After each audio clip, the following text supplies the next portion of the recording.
Hello everyone, Radhe Radhe. आज मैं आपको specialized cost management technique chapter का रिवीजन कराने जा रही हूँ। देखो, इस चैप्टर को स्टार्ट करने से पहले मैं थोड़ा सा आपको ब्रीफ ओवरव्यू देती हूँ कि इस चैप्टर की क्या नीड है और ये हमसे क्या चाहता है। देखो, मैं आपको समझाती हूँ। जब भी कोई आप बिजनेस करते हो ना, तो हर बिजनेसमैन का क्या एम होता है कि उसके बिजनेस में जो भी वो प्रोडक्ट मैन्युफैक्चर कर रहा है तो उसकी कॉस्ट कम हो, ठीक है, उसकी रेवेन्यू ज्यादा हो, तभी उसका प्रॉफिट जो है मैक्सिमाइज होएगा। तो किसी भी बिजनेसमैन का क्या एम होता है कि कॉस्ट कम से कम आए। लेकिन कॉस्ट कम का मतलब ये नहीं होता कि आप क्वालिटी ही खराब कर दो। तो इस चैप्टर में वही पढ़ेंगे कि कॉस्ट को कैसे मेंटेन किया जाए जिससे क्वालिटी पे इफेक्ट ना हो। तो इस पूरे चैप्टर में आपको नए नए तरीके बताऊंगी जिससे आपको जो है आपकी जो भी प्रोडक्ट की कॉस्ट जो आ रही है उसको आप मैनेज कर सको। तो हम इस चैप्टर में डिफरेंट डिफरेंट तरीके देखेंगे कॉस्ट को मैनेज करने के। तो इसलिए इसका नाम क्या है, स्पेशलाइज्ड कॉस्ट मैनेजमेंट टेक्निक। अब इस चैप्टर में हम क्या क्या टॉपिक्स कवर करने वाले हैं क्विकली मैं आपको बता देती हूँ, फिर वन बाय वन करके स्टार्ट करेंगे और आराम से कंप्लीट कर देंगे। तो देखो, सबसे पहले मैं आपको बताऊंगी cost control and cost reduction. Cost control के बारे में बताऊंगी और कॉस्ट रिडक्शन क्या होता है वो बताऊंगी और इस दोनों का कंपैरेटिव डिफरेंस आपको समझा दूंगी। फिर नेक्स्ट हम पढ़ेंगे एक्टिविटी बेस्ड कॉस्टिंग। देखो, ऑल्दो ये एक्टिविटी बेस्ड कॉस्टिंग जो है ना आपके ये मॉड्यूल में जो है कहीं टॉपिक नहीं है इस पर्टिकुलर चैप्टर में, लेकिन फिर भी मुझे इसको यहाँ पे पढ़ाना क्यों जरूरी है, ये मेरे लिए इसलिए जरूरी है क्योंकि आपको दो तरीके से हेल्प करेगा इस चैप्टर में। एक तो टारगेट कॉस्टिंग पढ़ने में कि आप टारगेट जब कोई भी टारगेट कॉस्ट सेट कर दो किसी प्रोडक्ट की तो कैसे आप सेट करोगे, कैसे आप निकालोगे, सब में कौन हेल्प करेगा, एक्टिविटी बेस्ड कॉस्टिंग। और ऑल्सो ये आपको कहाँ हेल्प करेगा, एनवायरमेंटल मैनेजमेंट अकाउंटिंग, जो इस चैप्टर का लास्ट टॉपिक है ना, एनवायरमेंटल मैनेजमेंट अकाउंटिंग। इसमें भी आपको कौन हेल्प करेगा, एक्टिविटी बेस्ड कॉस्टिंग। तो इसीलिए एक्टिविटी बेस्ड कॉस्टिंग आपको पढ़ना बहुत जरूरी है, बहुत जरूरी है इसको समझना, तभी जाके आप ये दोनों टॉपिक्स जो है कवर कर पाओगे, अदरवाइज आप ये दोनों टॉपिक्स कर ही नहीं सकते। फिर नेक्स्ट हम उसके बाद क्या पढ़ेंगे, life cycle costing. Life cycle costing क्या होता है कि प्रोडक्ट के डिफरेंट डिफरेंट फेज में क्या क्या प्रोडक्ट की लाइफ के दौरान क्या क्या चैलेंजेस रहते हैं, क्या क्या स्ट्रेटेजीज होती हैं, क्या क्या मतलब होता है, वो सारा हम आपको समझाएंगे। फिर नेक्स्ट आता है थ्योरी ऑफ कंस्ट्रेंट या थ्रूपुट अकाउंटिंग। इसका क्या मतलब होता है कि बॉटलनेक के टाइम, क्योंकि बॉटलनेक रिसोर्स है तो उसके टाइम कैसे आप प्रोडक्शन करोगे, क्या क्या आपको स्ट्रेटेजीज अपनानी चाहिए, क्या क्या आपको रैंकिंग करनी चाहिए, प्रोडक्ट मिक्स कैसे बनेंगे, वो सारी डिटेल में हम यहाँ पे समझेंगे। और लास्ट बट नॉट लीस्ट सबसे इंपॉर्टेंट टॉपिक है इस चैप्टर का, इन्वायरमेंटल मैनेजमेंट अकाउंटिंग, वो भी हम पढ़ेंगे कि इन्वायरमेंट से रिलेटेड जो कॉस्ट है उसको कैसे मैनेज कर सकते हो। तो बेसिकली इन सब टॉपिक्स में हम क्या पढ़ेंगे कि कॉस्ट को हमें कैसे मैनेज करना है। तो अब मैं टाइम वेस्ट ना करके क्विकली स्टार्ट करती हूँ। फर्स्ट टॉपिक हमारा cost control and cost reduction. तो चलो, तो देखो, cost control and cost reduction ये होता क्या है। कॉस्ट कंट्रोल का क्या मतलब होता है, किसी भी प्रोडक्ट या सर्विस की कॉस्ट को जबरदस्ती कम करना। आप जबरदस्ती किसी प्रोडक्ट या सर्विस की कॉस्ट को कम कर रहे हो और आपका मेन एम क्या है, आपको प्रॉफिट कमाना है, इसीलिए तो आप क्या करो, जबरदस्ती किसी प्रोडक्ट या सर्विस की कॉस्ट कम कर रहे हो। लेकिन कॉस्ट रिडक्शन क्या बोलता है, कॉस्ट रिडक्शन मतलब होता है कि कॉस्ट को आप कम करो लेकिन क्वालिटी को मेंटेन रखते हुए, क्वालिटी से कभी सेक्रीफाइस नहीं करना। तो कॉस्ट कंट्रोल का मेन फोकस क्या है कि वेस्ट को मिनिमाइज करो और प्रोडक्शन कॉस्ट को जो है कम करो जबरदस्ती। जैसे मतलब आपको चाहे क्वालिटी खराब हो, चाहे आपके वर्कर्स परेशान हो, कॉस्ट कंट्रोल में कोई मतलब नहीं है। ये ट्रेडिशनल मेथड होता है, लेकिन आज के टाइम पे तो आपको इसको यूज नहीं करता। आज के टाइम पे तो सब कॉस्ट रिडक्शन टेक्निक यूज करते हैं। तो ट्रेडिशनल मेथड है बेसिकली, और ये क्या बोलते हैं कि आप कॉस्ट को जबरदस्ती कम करो by focusing on minimizing waste and production cost. लेकिन कॉस्ट रिडक्शन क्या बोलते हैं, सब्स्टिट्यूट वेज ढूंढो, आप अलग अलग तरीके ढूंढो और new means for expense reduction, increase production. मतलब कॉस्ट कम करो, ये नहीं बोल रहे आप कॉस्ट ज्यादा है तो उसको ज्यादा ही रहने दो या और बढ़ाओ, नहीं, कॉस्ट कम करो लेकिन तरीके नए नए ढूंढो और आप क्वालिटी को मेंटेन रखते हुए कॉस्ट को कम करो, और क्वालिटी कभी खराब नहीं होनी चाहिए। तो कॉस्ट कंट्रोल में आप क्या करते हो, टेम्पररी सेविंग करते हो। अभी टेम्पररी सेविंग क्या करते हो उसको मैं आपको एक एग्जाम्पल लेके समझाती हूँ। देखो, टेम्पररी सेविंग का क्या मतलब होता है कि मान के चलो आप कोई प्रोडक्ट बनाते थे, ठीक है, मान के चलो प्रोडक्ट बनाते थे क्यू, ठीक है। प्रोडक्ट क्यू बनाने के लिए आपको मटेरियल लगता था कौन सा, ए। तो मटेरियल ए जो है ना वो महंगा था, मतलब वो थोड़ा कॉस्टली था। वो क्या था, कॉस्टली था, जिससे क्या हुआ, जब मटेरियल कॉस्टली है तो आपके प्रोडक्ट की जो प्राइस बनेगी, प्रोडक्ट की जो कॉस्ट आएगी वो भी क्या होगी, कॉस्टली होगी। फिर कॉस्ट में आप अपना डिजायर्ड प्रॉफिट वगैरह ऐड करोगे तो प्रोडक्ट की सेलिंग प्राइस भी थोड़ी ज्यादा हो जाएगी। तो इसने क्या देखा, इसने बिजनेसमैन ने देखा कि भाई प्रोडक्ट की जो कॉस्ट ज्यादा आ रही है वो क्यों आ रही है, क्योंकि मटेरियल जो है ना ए वो क्या कॉस्टली है। तो अब हमें प्रोडक्ट की कॉस्ट कम करनी है तो हम क्या करेंगे, मटेरियल ए को आप रिप्लेस कर दो चीप क्वालिटी के मटेरियल बी से। इसने क्या करा, कॉस्ट कंट्रोल टेक्निक लगाई। इसने क्या करा, कॉस्ट कंट्रोल टेक्निक लगाई और सेविंग करने के लिए, अपनी कॉस्ट को बचाने के लिए इसने क्या करा, आपने मटेरियल बी यूज कर लिया, मटेरियल बी लगाया कौन सी क्वालिटी का, चीप क्वालिटी का, चीप क्वालिटी का मटेरियल बी, चीप क्वालिटी का मटेरियल भी आपने यूज कर लिया। तो इसमें आपने क्या करा, अपनी कॉस्ट को सेव करने के लिए, टेम्पररी सेविंग करने के लिए आपने क्या करा, क्वालिटी खराब करके रख दी।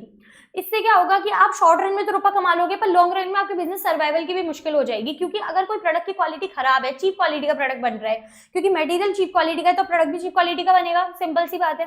तो कोई कस्टमर आपका प्रोडक्ट लेना पसंद करेगा कि वो कहेगा भाई रहने दो, ये तो बहुत चीप देता है, बहुत ही बेकार क्वालिटी होती है। तो कॉस्ट कंट्रोल में क्या होता है, आप हमेशा टेम्पररी सेविंग करते हो by doing competitive analysis of actual result, budget, standard. इसका मतलब क्या, आप क्या करते हो, एक टारगेट सेट करते हो, आप एक बजट सेट करते हो। सपोज आपने प्रोडक्ट क्यू का बजट सेट कर रखा था 100 रुपए का, ठीक है, लेकिन एक्चुअल कॉस्ट मटेरियल ए लगाने की वजह से कितनी आ रही थी, 120। तो आपने देखा कि भाई मुझे जो है 20 रुपए कम करने हैं, ठीक है, आपने देखा भाई ये जो 20 रुपए का गैप आ रहा है ना, मुझे कम करना है, तो मैं क्या करूँ, चीप क्वालिटी का मटेरियल भी लगा देती हूँ, तो इससे मेरे 20 रुपए के होंगे, सेव हो जाएंगे। तो आप इसमें टेम्पररी सेविंग करते हो, कॉस्ट कंट्रोल में हमेशा टेम्पररी सेविंग। लेकिन कॉस्ट रिडक्शन में क्या होता है, परमानेंट रिडक्शन करते हो। कैसे परमानेंट रिडक्शन करते हो, इसी एग्जांपल को लो, आप प्रोडक्ट क्यों बनाते थे, मटेरियल ए लगता था, मटेरियल ए कॉस्टली था, तो आपने बोला कि आप मटेरियल बी, चीप क्वालिटी का मटेरियल बी लगाओगे। कौन सी क्वालिटी का, चीप क्वालिटी का।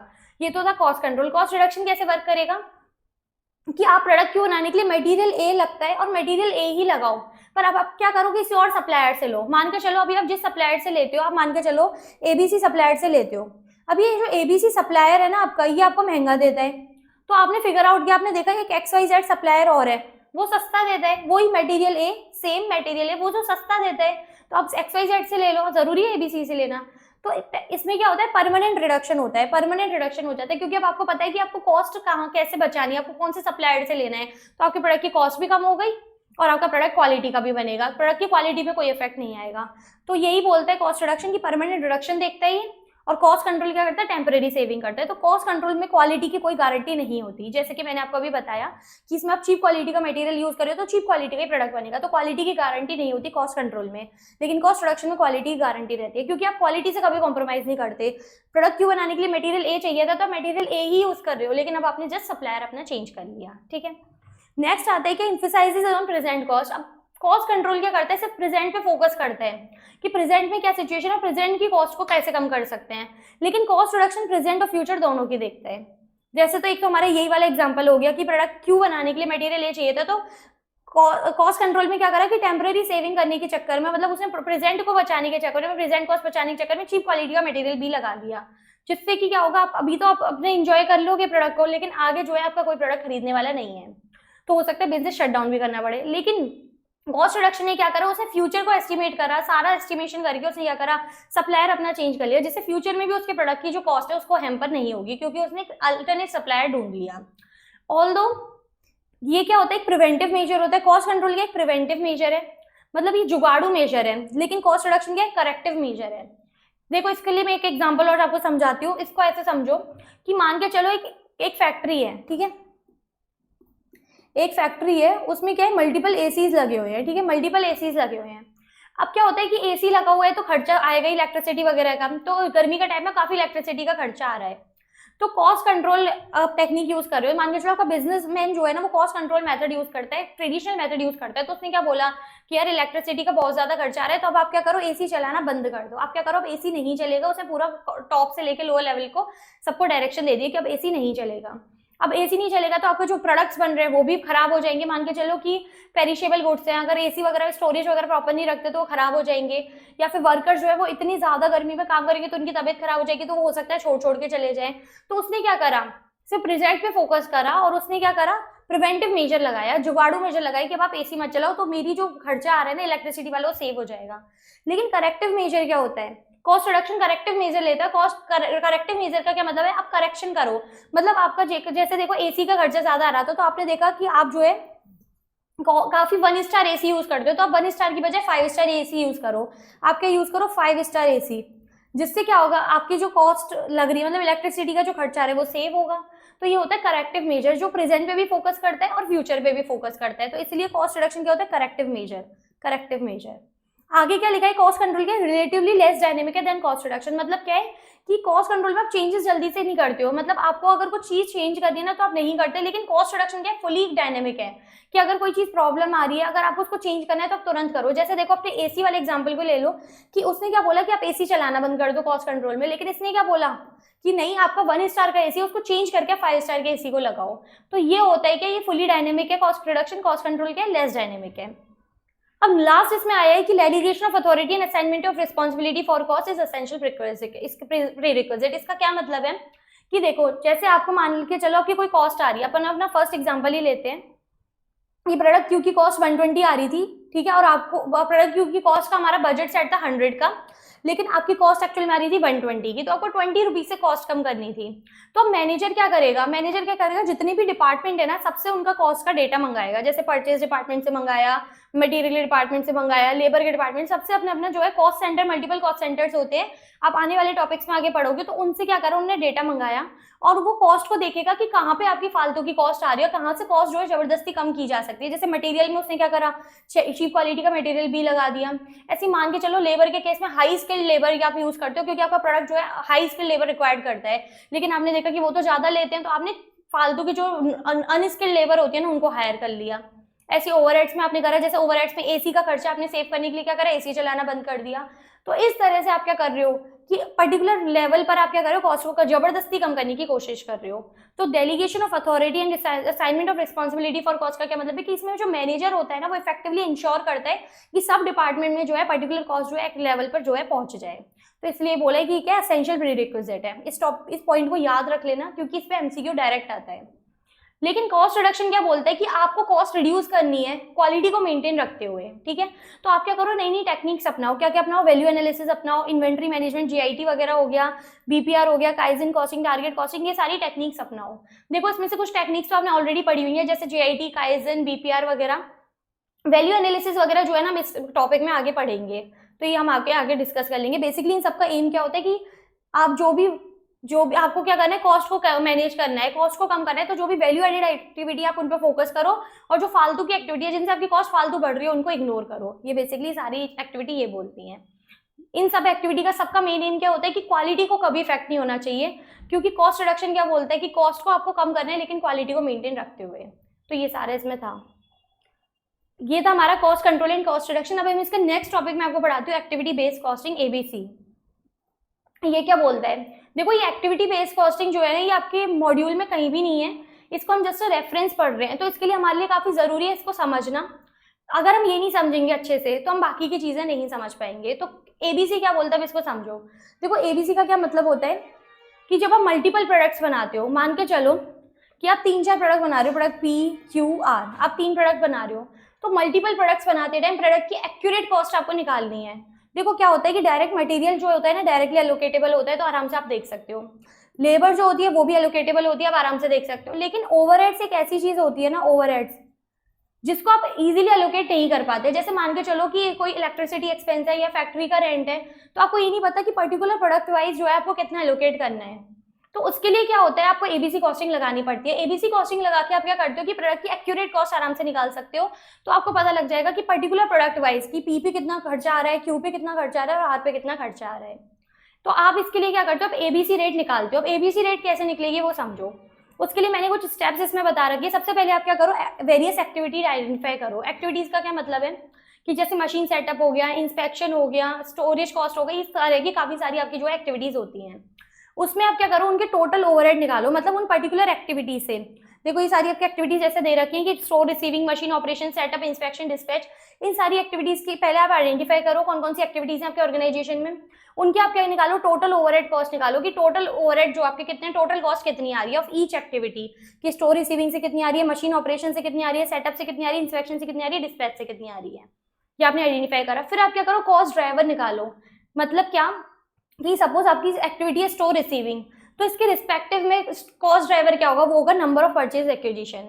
ऐसी मशीन और ऑपरेशन के लिए क्या होगा, मशीन आर्ट्स, सेटअप के लिए क्या होगा, setup parts, number of setup या प्रोडक्शन रन्स।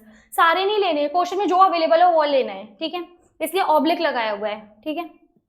फिर इंस्पेक्शन के लिए इंस्पेक्शन आवर्स या number of production runs, dispatch के लिए नंबर ऑफ ऑर्डर एग्जीक्यूटेड। तो बेसिकली आप क्या करो, पहले एक्टिविटीज आइडेंटिफाई करो और उनके रिस्पेक्ट में आप कॉस्ट ड्राइवर जो है आइडेंटिफाई करो। फिर जब आपने कॉस्ट ड्राइवर निकाल लिए ना, अब इनकी क्या करो, नंबर ऑफ यूनिट्स निकालो। इनकी क्या करो, नंबर ऑफ यूनिट्स निकालो।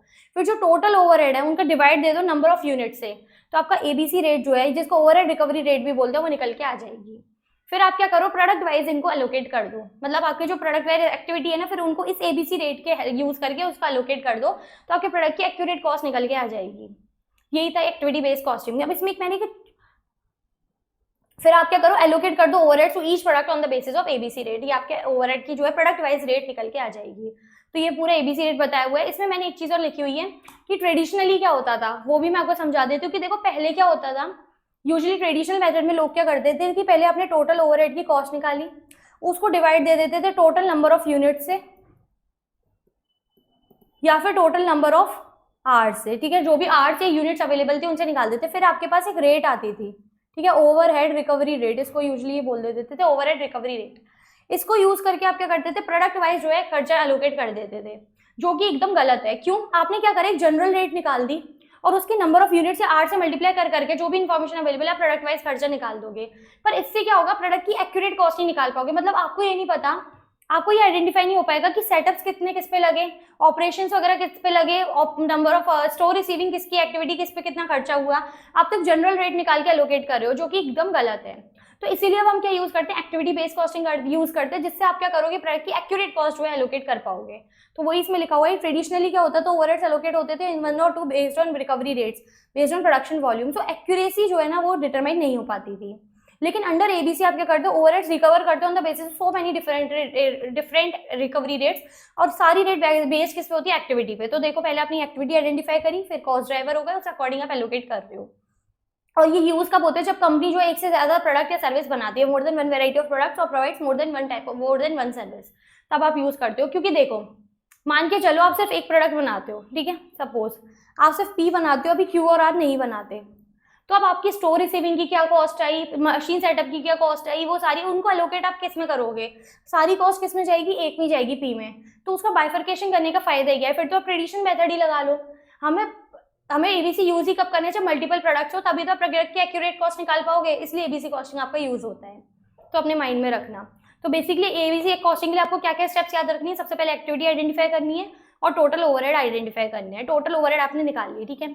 उसके बाद आप क्या करो, कॉस्ट ड्राइवर निकालो। कॉस्ट ड्राइवर आप कैसे निकालोगे, इस टेबल को यूज कर लेना, इस टेबल को याद कर लेना, आराम से कॉस्ट ड्राइवर आप आराम से आइडेंटिफाई कर पाओगे। और या फिर क्या होता है ना, एकदम सिमिलर वर्ड लिख देते हैं, तो आप इजीली आप देख पाते हो कि अच्छा ठीक है, इस पर्टिकुलर एक्टिविटी का ये कॉस्ट ड्राइवर है, और कहीं कहीं क्वेश्चन में बोल भी देते हैं।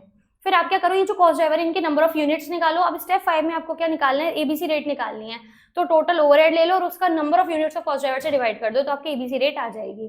फिर प्रोडक्ट वाइज आप क्या करो, अपने ओवरहेड्स को जो है एलोकेट कर दो। इस तरह से एबीसी कॉस्टिंग हो जाएगी।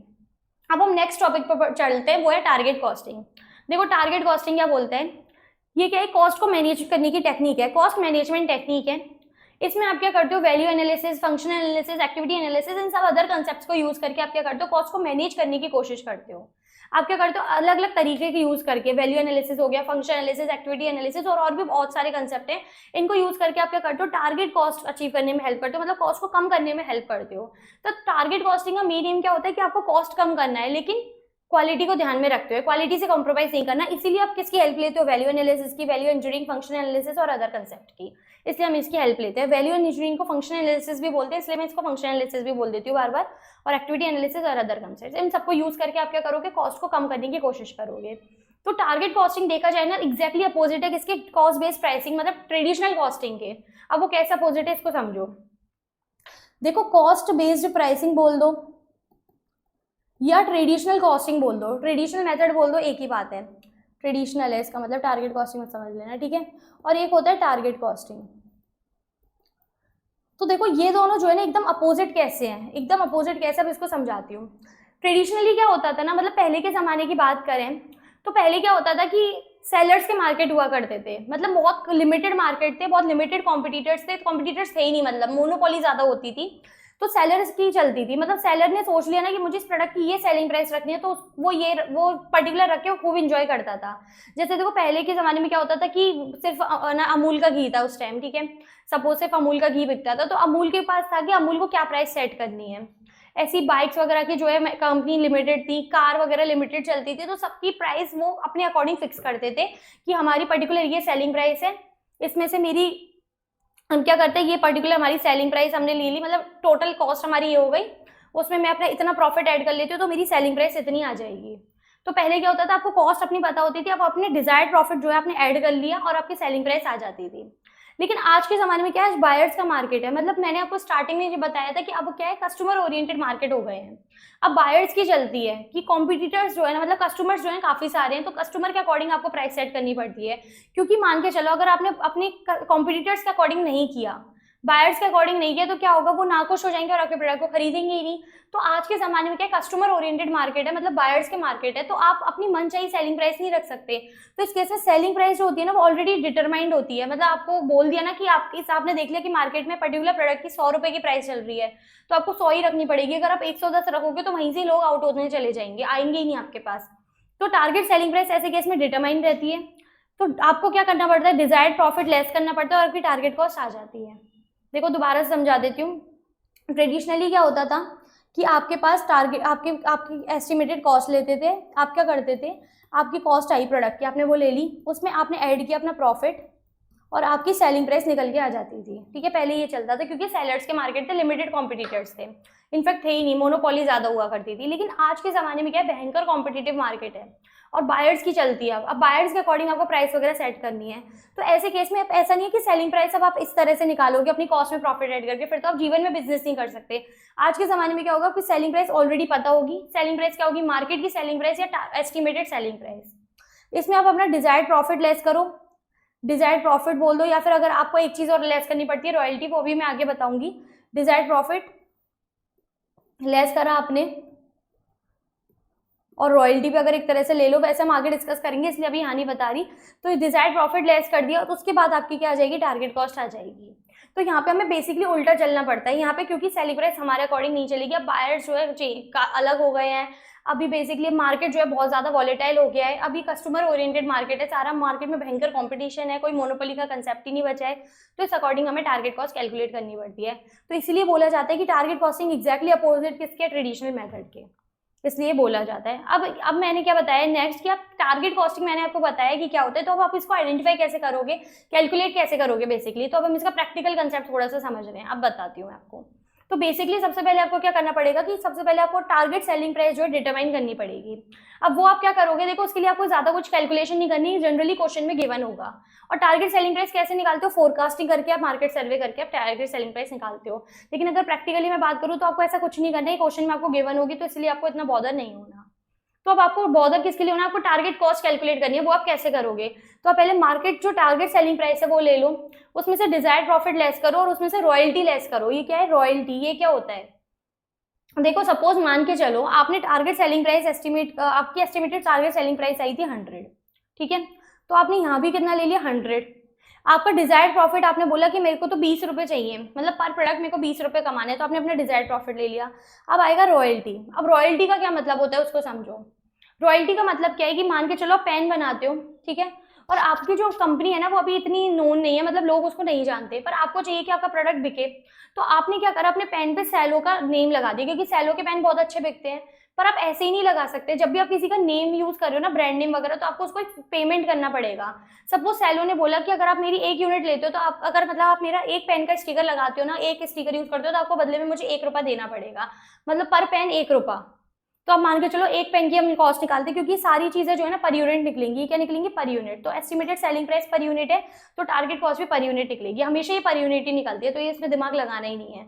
तो सपोज आपने 1 रुपया इसका लेस कर दिया रॉयल्टी का, ठीक है।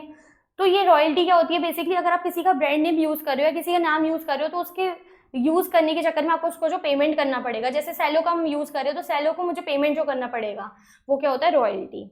तो आप क्या करोगे, टारगेट कॉस्ट कैसे निकालोगे, मार्केट सेलिंग प्राइस ले लोगे, उसमें से लेस करोगे डिजायर्ड प्रॉफिट और उसमें से लेस कर दोगे रॉयल्टी, अगर कुछ है तो। यूजुअली क्वेश्चन में नहीं देते हैं, कभी दे दें तो आप समझ जाना कि आपको ये लेस करनी है, तो आपकी क्या आ जाएगी, टारगेट कॉस्ट आ जाएगी। लेकिन आपका काम यही खत्म नहीं होता, आपको इसके आगे और चीजें भी करनी पड़ेंगी। क्या, आपको क्या करना पड़ेगा, कोई भी आप प्रोडक्ट बना रहे हो, जैसे सपोज हम यहाँ पे पेन बना रहे हैं, ठीक है, तो अब मुझे उसकी एक्सपेक्टेड कॉस्ट निकालनी पड़ेगी, करंट या रिवाइज कॉस्ट। इसका क्या मतलब है, अगर कोई नया प्रोडक्ट है जो अबाउट टू लॉन्च है, new product to be launched, तो आप एक्सपेक्टेड कॉस्ट बोलो। लेकिन कोई एग्जिस्टिंग प्रोडक्ट है और उसके लिए हम कैलकुलेशन कर रहे हैं, तो हम क्या बोलेंगे, करंट या रिवाइज कॉस्ट। क्योंकि कोई एग्जिस्टिंग प्रोडक्ट है तो ऑलरेडी उसकी कॉस्ट तो निकली हुई होगी, तो बेसिकली या तो मैं करंट कॉस्ट लूँ या फिर मैंने उसमें कुछ चेंजेस किए तो रिवाइज कॉस्ट लूँ। फिर मैं क्या करूंगी, कॉस्ट गैप निकालूंगी कि मेरा जो एक्सपेक्टेड कॉस्ट या करंट कॉस्ट या रिवाइज कॉस्ट जो है ना, उसका और टारगेट कॉस्ट जो है उनमें कितना डिफरेंस आ रहा है।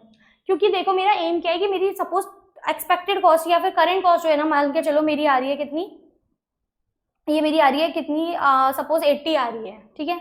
जबकि मेरी टारगेट कॉस्ट क्या है, मेरे को चाहिए 79, ठीक है। ये मेरी 79 आई है, तो मुझे क्या है, मेरी एक्सपेक्टेड कॉस्ट 80 है और टारगेट कॉस्ट कितनी है 79, तो मेरा कॉस्ट गैप कितना आ गया 1 का, कॉस्ट गैप मेरा कितना आया 1 का। तो अब मैं क्या करूँगी, कॉस्ट रिडक्शन टेक्निक लगाऊंगी, जिसको मैं क्या करूँगी, उसको लगा के मैं अपनी जो 1 रुपये का जो मेरा डिफरेंस आ रहा है ना, इसको कम करने की कोशिश करूँगी। सपोज मैं क्या बता रही हूँ आपको सिंपली, कि आपने क्या करा, आपने देखा कोई नया प्रोडक्ट आप लॉन्च करने जा रहे हो क्या, पेन, ठीक है। तो आपने देखा इसकी एक्सपेक्टेड कॉस्ट कितनी आ रही है 80, ठीक है, और टारगेट कॉस्ट जो आपने कैलकुलेट करी वो आ रही है 79, तो डिफरेंस कितना है 1 का। तो अब मैं कॉस्ट रिडक्शन टेक्निक लगा के इस 1 रुपीज़ को जो है कम करने की कोशिश करूंगी, यही होता है हमारा टारगेट कॉस्ट। तो कॉस्ट रिडक्शन टारगेट को अचीव करना, तो मेरा टारगेट कितना हो गया, कॉस्ट रिडक्शन टारगेट 1। तो कॉस्ट रिडक्शन टारगेट क्या होता है कि एक्सपेक्टेड कॉस्ट या टारगेट कॉस्ट का डिफरेंस, अगर नया प्रोडक्ट है तो, और अगर पुराना प्रोडक्ट है मतलब एग्जिस्टिंग प्रोडक्ट है तो एक्सपेक्टेड की जगह आप लिख देना करंट कॉस्ट या रिवाइज कॉस्ट। देखो जब आप कैलकुलेशन करोगे ना तो इनमें कोई डिफरेंस नहीं आएगा, क्योंकि इनको तो आप सेम वे में ही कैलकुलेट करोगे, इनमें कोई फर्क नहीं आएगा। तो फर्क किसमें आएगा, टारगेट कॉस्ट में। टारगेट कॉस्ट हमेशा ढंग से कैलकुलेट करनी है और उसके लिए एक फॉर्मूला बताया हुआ है आपको, आप ये यूज करना। अब आप क्या करोगे, नेक्स्ट स्टेप में एफर्ट्स लगाओगे इस कॉस्ट रिडक्शन टारगेट को अचीव करने में कॉस्ट रिडक्शन टेक्निक की हेल्प से। देखो इसमें एक छोटा सा मैंने पॉइंट दिया हुआ है, प्रोपोर्शनेट कॉस्ट रिडक्शन प्लान। इसका क्या मतलब है कि आप क्या करो, जैसे मान के चलो कि हम पेन बनाते हैं, ठीक है। पेन बनाने में डायरेक्ट मटेरियल लगेगा, डायरेक्ट लेबर लगेगा और एक्सपेंस हमारे लगेंगे, ठीक है, और एक्सपेंस हो गए हमारे। तो मटेरियल जो है ना, डायरेक्ट मटेरियल, लेबर या एक्सपेंस, इन सब में जो है कितना कितना आपको रिडक्शन करना है।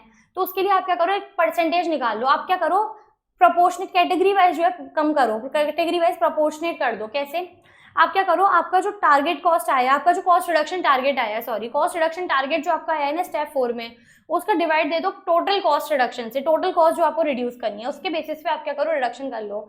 जैसे मान के चलो आपको एक प्रोपोर्शनल परसेंटेज आ गई, तो डायरेक्ट मटेरियल में इतनी लेस करनी है, इसमें इतनी लेस करनी है, इसमें इतनी लेस करनी है, इस अकॉर्डिंग निकाल लो। देखो यूजुअली हमारा जो है ना इस टाइप के क्वेश्चन आते नहीं है, ये पहले जब डिस्क्रिप्टिव होता था ना तब आते थे, तो इसको आप इतना ध्यान मत देना। बेसिकली आपका क्या मेन एम होना चाहिए कि आपको टारगेट कॉस्ट का क्या मतलब होता है पहले वो समझना है, और फिर कॉस्ट रिडक्शन टारगेट को कैसे अचीव कर सकते हो आपको उस पर ध्यान देना है, ठीक है।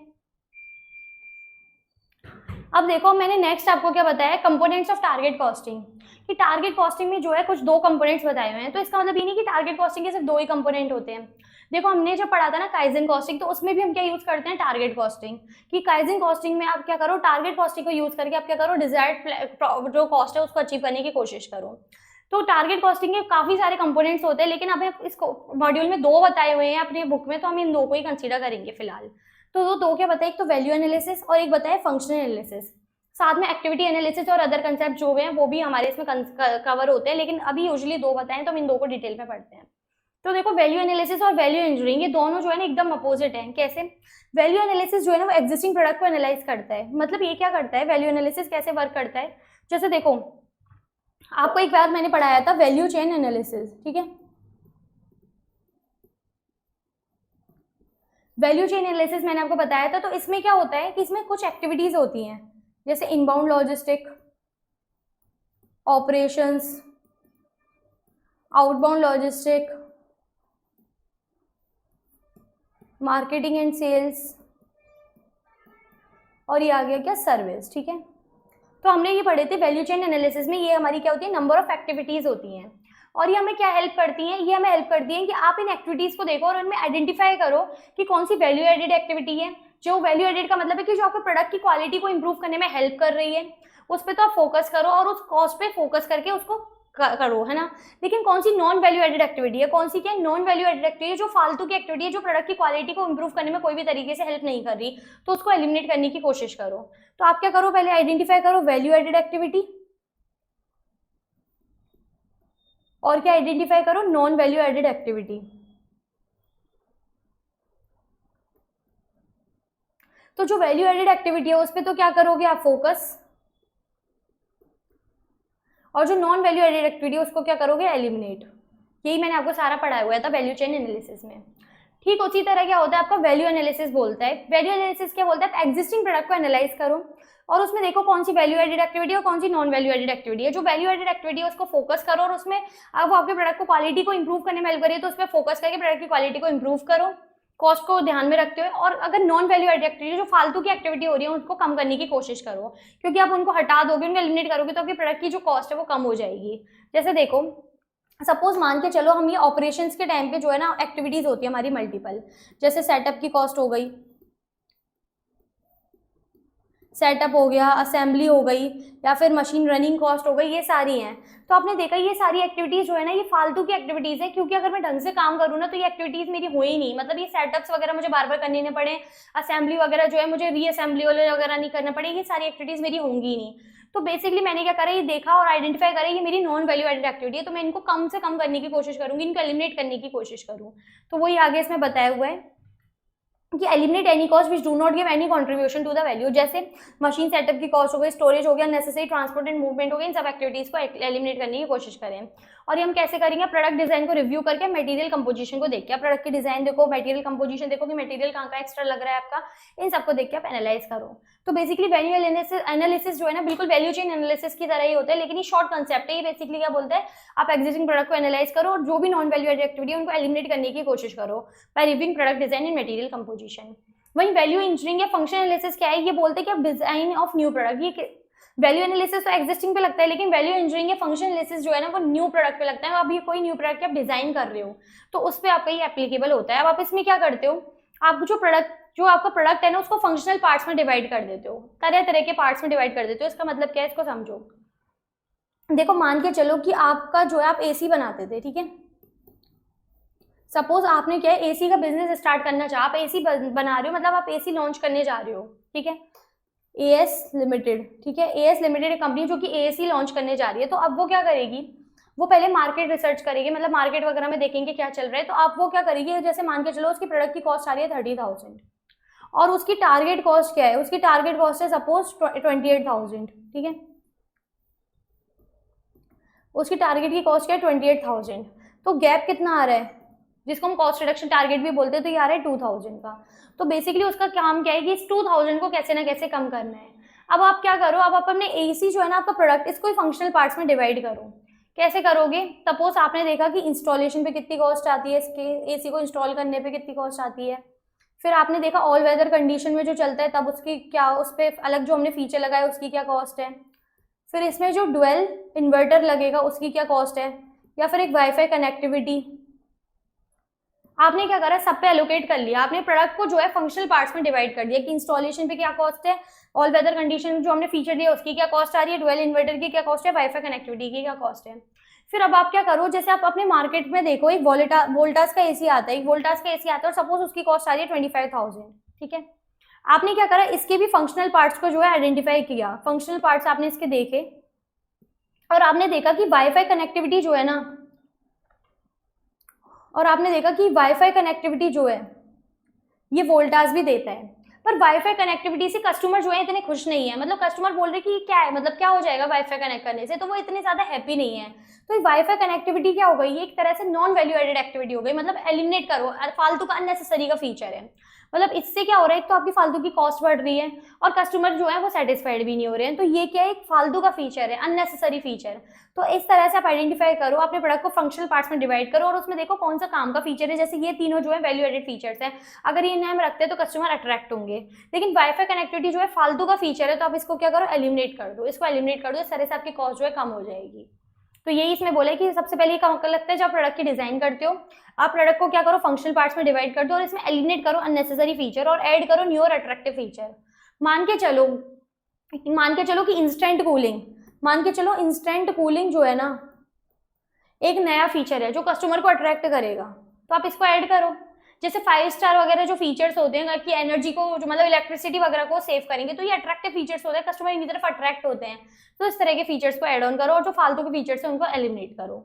ये था हमारा किसमें, वैल्यू एनालिसिस या वैल्यू इंजीनियरिंग फंक्शन एनालिसिस में। तो कंपोनेंट्स क्या बताया आपको मैंने, 2 कंपोनेंट्स बताए यूजुअली मेनली कौन से होते हैं, value analysis and function analysis.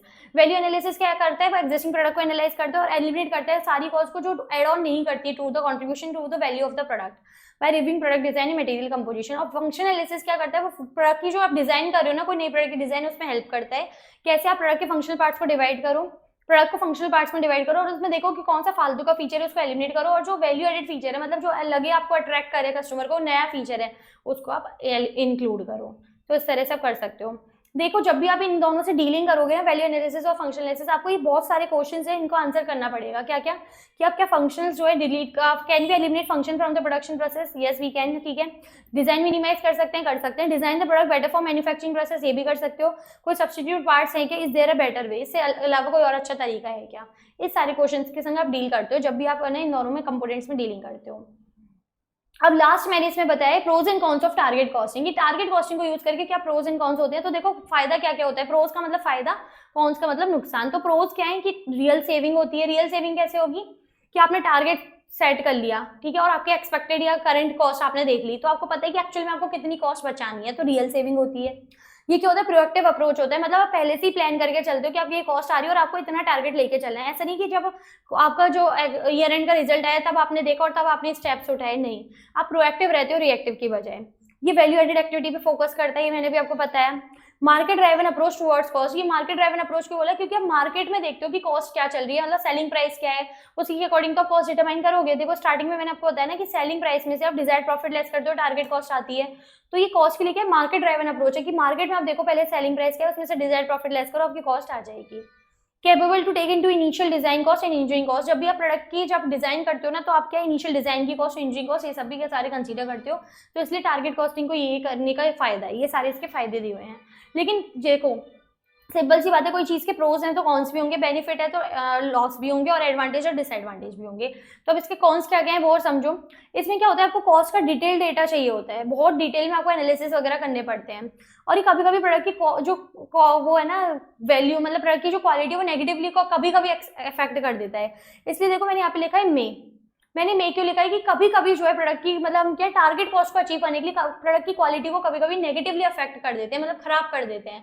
पर कभी कभी अगर हमेशा करेंगे तो वो कॉस्ट रिडक्शन ही कॉस्ट कंट्रोल में चला जाएगा, क्योंकि वहाँ क्वालिटी की गारंटी नहीं होती, लेकिन कॉस्ट रिडक्शन में क्वालिटी की हमेशा गारंटी रहती है। तो कैसे आप कर देते हो कि सपोज आप मान के चलो आपका टारगेट आप अचीव करना चाहते हो, तो आप जबरदस्ती जो है करने लग जाते हो टेक्निक्स को, फालतू की टेक्निक्स यूज कर करके आप क्वालिटी ही डिस्ट्रॉय कर देते हो। हाई फोरकास्टिंग एस्टिमेशन, ये क्या लिखा है, इसके लिए क्या होता है कि आपको टारगेट सेलिंग प्राइस आपको डिटरमाइन करनी है, तो आपको बहुत ज्यादा फोरकास्टिंग या मल्टीपल टेक्निक्स लगानी पड़ती है, मार्केट सर्वे करने पड़ते हैं, तब जाके आप एस्टिमेटेड सेलिंग प्राइस निकाल सकते हो। डेवलपमेंट प्रोसेस जो है काफी लेंदी हो जाता है इसमें, ऑफकोर्स बहुत ज्यादा प्रोसीजर्स है इसमें। And difficult to reach consensus on proper design, मतलब कि आपको प्रोडक्ट की डिजाइन करी, उस पर यूनानिमस कंसेंट लाना ना बहुत डिफिकल्ट हो जाता है, क्योंकि मान लो कि कोई किसी चीज पे एग्री है, कोई किसी चीज पे एग्री नहीं है, तो आपको बार बार कॉस्ट जो है ना चेंज करनी पड़ेगी, तो आपको मल्टीपल टाइम्स जो है आपकी कॉस्ट इंकर्ड हो जाएगी। तो ये सारे इसके कॉन्स थे। अब नेक्स्ट इसमें बताए इश्यूज एंड चैलेंजेस। देखो आपने जो टारगेट कॉस्टिंग अडॉप्ट कर ली, after adoption of target costing आपके क्या क्या इश्यूज और चैलेंजेस आएंगे जो आपको फेस करने पड़ेंगे, तो उनके लिए रेमेडियल मेजर्स क्या है।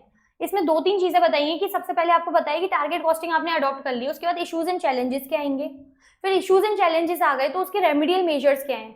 देखो प्रॉब्लम तो होती ही है, पर उसके साथ सोल्यूशन भी बताए ना, वो काम बड़ा होता है कि प्रॉब्लम तो सब बता देंगे कि हाँ ठीक है यार इसकी ये प्रॉब्लम है, लेकिन उसके संग सोल्यूशन भी बताओ, ठीक है। तो इश्यूज एंड चैलेंजेस के संग आप क्या बताओ, रेमेडियल एक्शन भी बताओ। फॉर एग्जांपल इसमें बताइए कि मेंटेनिंग टारगेट प्राइस, की मान के चलो प्रोडक्ट की आपने टारगेट प्राइस सेट कर दी, तो अब आप उसको मेंटेन कैसे रखोगे, एक बार को तो आपने निकाल लिया, उसको मेंटेन कैसे रखोगे, कॉस्ट रिडक्शन टेक्निक को कंटिन्यूअसली अप्लाई करो, आपको डेली की डेली अप्लाई करना पड़ेगा। इन्वायरमेंटल इश्यूज का क्या मतलब है कि मान के चलो आप कोई मशीन यूज करते हो और वो बहुत ज्यादा पोल्यूशन करती है, बहुत ज्यादा पोल्यूशन ना करती है मार्केट में, तो आप क्या करो, पोल्यूशन कंट्रोल नॉर्म्स बनाओ कि आप इस मशीन से पर्टिकुलर इतनी यूनिट्स ही बनाओगे, इससे ज्यादा बनाओगे तो इन्वायरमेंट को नुकसान है, फिर आपको फाइन्स वगैरह देने पड़ेंगे। फिर आता है सेफ्टी इश्यूज। देखो सेफ्टी इश्यूज तो है ना, अब एयर इंडिया बहुत अच्छे से समझ सकती होगी, क्योंकि उसने बहुत भयंकर खिलवाड़ किया है लोगों की सेफ्टी के संग, बहुत ही गंदा। मतलब सेफ्टी इश्यूज का क्या मतलब होता है कि आप कभी भी अपना कोई प्रोडक्ट वगैरह बना रहे हो ना, तो आप उसमें देखो कि सेफ्टी कितनी है, आपका प्रोडक्ट को यूज कर रहा है तो उसमें सेफ्टी कितनी है, आप पहले ये सेट करो। तो उसके लिए क्या करना पड़ता है, आपको सेफ्टी स्टैंडर्ड्स बनाने पड़ते हैं और उनको कंप्लाई भी करना पड़ता है। देखो रूल्स बनाने से कुछ नहीं होता, रूल्स को कंप्लाई करना बहुत इंपॉर्टेंट है, जो एयर इंडिया भूल चुका है। तो इस वजह से अब आप क्या करो, अब भले ही आप लास्ट में बोल दो कि ये ना ये उस पर्टिकुलर कंपनी के प्लेन्स की प्रॉब्लम है, ये इसकी प्रॉब्लम उसकी प्रॉब्लम, नहीं, ये आपकी गलती है। जब प्लेन उड़ने वाला है तो आपको पहले ही उसमें चेकिंग वगैरह करनी लेनी चाहिए। तो सेफ्टी इश्यूज जो है काफी इंपॉर्टेंट है। तो सेफ्टी इश्यूज के लिए आप क्या करो, सेफ्टी स्टैंडर्ड्स बनाओ और उनको कंप्लाई करने की भी कोशिश करो। फिर नेक्स्ट आता है क्या, कॉम्पिटिशन। कॉम्पिटिशन क्या बोलते हैं कि मान के चलो कॉम्पिटिटिव इन्वायरमेंट है, तो उसमें आप अपनी को जो टारगेट प्राइस है ना उसको कैसे मैनेज करोगे, कैसे अपनी कॉस्ट को मैनेज करोगे, कब कर पाओगे, जब आप कॉस्ट रिडक्शन टेक्निक को कंटिन्यूसली अप्लाई करोगे, जब उसको कंटिन्यूसली अप्लाई करोगे तभी आप उसको मैनेज कर सकते हो। फिर नेक्स्ट आता है unwanted pressure on design and implementation stage. देखो जब प्रोडक्ट आपका डिजाइन फेस में होता है ना तो भयंकर प्रेशर आ जाता है आपके डिजाइन टीम वगैरह पे, तो उसके लिए आप क्या करो, नॉर्म्स बनाओ, स्ट्रॉन्ग कंट्रोल बनाओ डिजाइन टीम पे कि पर्टिकुलर इतने आवर्स वो काम करेंगे, इससे ऊपर नहीं कर पाएंगे। तो बेसिकली ये क्या दिए थे आपको, इशूज एंड चैलेंजेस दिए थे और उनके लिए रेमेडियल मेजर्स दिए थे कि अगर कोई इशूज और चैलेंजेस हो जाते हैं तो आपको इनके लिए क्या क्या एक्शन ले लेना चाहिए। ठीक है, अब लास्ट इसमें टॉपिक आता है कि अडॉप्शन या यूटिलिटी ऑफ टारगेट कॉस्टिंग, की टारगेट कॉस्टिंग बेसिकली किन के लिए यूजफुल है और किन के लिए यूजफुल नहीं है, बेसिकली इस टॉपिक का ये मतलब है। तो देखो टारगेट कॉस्टिंग बेसिकली कहाँ यूजफुल होता है, जब सब्सटेंशियल इन्वेस्टमेंट जो है हो जाता है, सब्सटेंशियल प्रोडक्ट कॉस्ट इंकर्ड हो जाए, मतलब कमिट हो जाए, सब्सटेंशियल प्रोडक्ट कॉस्ट जो है कमिट हो जाए कहाँ पे, प्रोडक्ट डिजाइन के फेस में। मतलब क्या कि सपोज आप एसी लॉन्च करने जा रहे हो, ठीक है, आप एसी लॉन्च करोगे तो एसी में आपको लॉन्च करने से पहले ही पता लग गया कि मुझे कहाँ कहाँ कितना कितना खर्चा करना है, तो बेसिकली 80% कॉस्ट जो है ना आपकी पहले ही कमिट हो जाती है। जब भी आप कभी मैन्युफैक्चरिंग सेक्टर की इसके लिए बेसिकली बात होती है, देखो ये सारा है ना जो उसने घुमा के बोला है, बेसिकली इसका मतलब क्या है कि मैन्युफैक्चरिंग सेक्टर, देखो ये मैन्युफैक्चरिंग सेक्टर ही इसमें क्यों बोलता है, क्योंकि आप प्रोडक्ट की जब डिजाइन कर रहे हो ना, मैन्युफैक्चरिंग स्टेज में डिजाइन होती है, मैन्युफैक्चरिंग सेक्टर में डिजाइन कर रहे हो प्रोडक्ट को, क्योंकि रिटेल में तो आप खरीदोगे और बेचोगे, मैन्युफैक्चरिंग में क्या करते हो आप प्रोडक्ट बनाते हो, तो प्रोडक्ट बनाते टाइम ही आपको पता लग जाता है कि कौन सी कॉस्ट जो है मेरी कहाँ लगने वाली है। जैसे सपोज कि मेरी मान के चलो कि इंस्टेंट कूलिंग वाला जो मेरा फीचर है, ठीक है, इसकी मेरी कॉस्ट आएगी, तो मुझे पता है कि कौन सी कंपनी से जो है मैं ये पर्टिकुलर चीजें लूँ और इसको इंस्टेंट कूलिंग वाला फीचर जो है लगा के दूँ, तो मैं सप्लायर वगैरह से उस अकॉर्डिंगली डीलिंग कर लेती हूँ। तो मेरे को पहले ही पता होता है कि मेरी 80% कॉस्ट जो है कहाँ लगनी है, तो 80% कॉस्ट आपकी कमिट हो जाती है, मतलब आप पहले ही सबसे क्या करते हो, डीलिंग कर लेते हो। तो इसलिए यहाँ पे क्या बोला है कि टारगेट कॉस्टिंग कहाँ यूजफुल होती है, जब सब्सटेंशियल प्रोडक्ट कॉस्ट जो है कमिट हो जाती है ड्यूरिंग प्रोडक्ट डिजाइन फेज। देखो जब मैं आपको आगे बताऊंगी ना लाइफ साइकिल कॉस्टिंग पढ़ेंगे तो आपको पता लग जाएगा कि यहाँ पे 80% कॉस्ट जो है ना ऑलरेडी कमिट हो जाती है यहाँ पे डिजाइन फेज में। तो इसमें अब जैसे एग्जाम्पल ले लो मैन्युफैक्चरिंग सेक्टर, जब आप कोई प्रोडक्ट बना रहे हो तो आपकी 80% कॉस्ट पहले कहाँ कमिट हो जाएगी, डिजाइन फेज में कमिट हो जाएगी। ठीक है, अब कौन कौन सी सेक्टर्स है, मैन्युफैक्चरिंग सेक्टर में भी कौन कौन से ऑर्गेनाइजेशन है जिनको बहुत हेल्प करता है क्या टारगेट कॉस्टिंग, जिससे वो मैक्सिमम गेन किससे निकाल सकते हैं, टारगेट कॉस्टिंग से जो है यूजफुल कर सकते हैं। तो कौन कौन से ऑर्गेनाइजेशन है, असेंबली ओरिएंटेड इंडस्ट्री, मान के चलो कि कार जो है असेंबली करता है, मतलब कार के पार्ट्स बन गए और फिर आप उनको असेंबल कर रहे हो, तो ऐसे केस में टारगेट कॉस्टिंग बहुत यूजफुल है। डाइवर्सिफिकेशन ऑफ प्रोडक्ट लाइन का क्या मतलब है कि जब मल्टीपल वेराइटी के प्रोडक्ट्स बनाते हो वहाँ पे टारगेट कॉस्टिंग यूजफुल है। फैक्ट्री ऑटोमेशन का क्या मतलब है कि जो आप मैनुअल की वजह आपके एआई लेबर, मतलब आप क्या कर रहे हो, मशीन्स वगैरह ज्यादा यूज कर रहे हो, तो वहाँ पे short and product life cycle, जहाँ प्रोडक्ट की लाइफ जो है शॉर्ट है, जैसे मान के चलो मोबाइल इंडस्ट्री है, वहाँ प्रोडक्ट्स की लाइफ साइकिल है ही कहाँ है, 1 साल 2 साल मैक्सिमम 3 साल, इससे ज्यादा तो लोग लगते ही नहीं है, इसके बाद तो लोग चेंज करने लग जाते हैं। Implementing method such as JIT value engineering, वहाँ पे जो एक्सपेक्टेड टारगेट कॉस्टिंग आप इजीली अचीव कर सकते हो।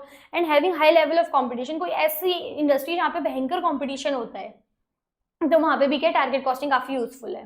तो बेसिकली ये सारे ऑर्गेनाइजेशन दिए हुए हैं मैन्युफैक्चरिंग सेक्टर में जहाँ पे टारगेट कॉस्टिंग या भयंकर यूजफुल रहता है। लेकिन टारगेट कॉस्टिंग लेस यूजफुल कहाँ पे, लेस यूजफुल कहाँ होता है, सर्विस इंडस्ट्री में। सर्विस इंडस्ट्री में क्यों, क्योंकि देखो जब आप जैसे कंसल्टिंग वगैरह की सर्विसेज देते हो तो वहाँ ऐसा डिफाइन नहीं है कि पर्टिकुलर इस टॉपिक पे दोगे तो इतना 30,000 का लेने हैं, पर्टिकुलर टॉपिक पे दोगे तो 50,000 लेने हैं, ऐसे कोई नॉर्म्स नहीं बने हुए। It depends on the type of service you are giving to anyone.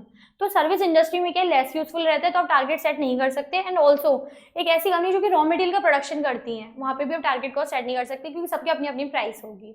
तो टारगेट कॉस्टिंग लेस यूजफुल का है सर्विस इंडस्ट्री में और involve in production of raw material, लेकिन मोर यूजफुल का है मैन्युफैक्चरिंग सेक्टर में, और उनमें भी ये सारी ऑर्गेनाइजेशन में, ये जो 6-7 ऑर्गेनाइजेशन दिए इनमें हमारी यूजफुल है।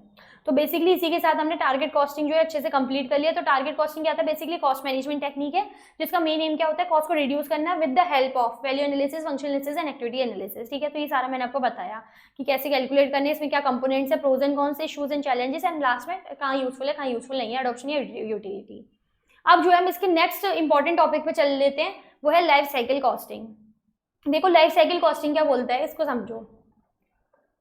लाइफ साइकिल कॉस्टिंग समझने से पहले आपको समझना चाहिए कि लाइफ साइकिल क्या होता है। ठीक है, लाइफ साइकिल का क्या मतलब है। देखो जैसे इंसानों की लाइफ होती है ना, जैसे इंसानों की लाइफ साइकिल होती है एक पूरी, कैसे होती है, पहले इंसान जन्म लेता है, ठीक है, फिर बचपना आता है, फिर जवानी आती है, और लास्ट में क्या आता है, बुढ़ापा आ जाता है। लास्ट में रोते रोते आपका क्या आ जाता है, बुढ़ापा आ जाता है। तो 4 फेज होते हैं बेसिकली, पहले आप जन्म लेते हो, फिर बचपना आता है, फिर जवानी आती है, फिर बुढ़ापा आ जाता है। उसी तरह से प्रोडक्ट जो है ना उसकी भी एक लाइफ साइकिल होती है, फ्यू मंथ से सेवरल ईयर्स तक ही सही, पर उसकी एक लाइफ साइकिल होती है और उसमें भी 4 फेजेस होते हैं। प्रोडक्ट की लाइफ कितनी होती है? फ्यू मंथ से सेवरल ईयर्स, पर उसमें 4 फेजेस उसको गुजरना पड़ता है। सबसे पहले क्या होता है? प्रोडक्ट का इंट्रोडक्शन फेज आता है।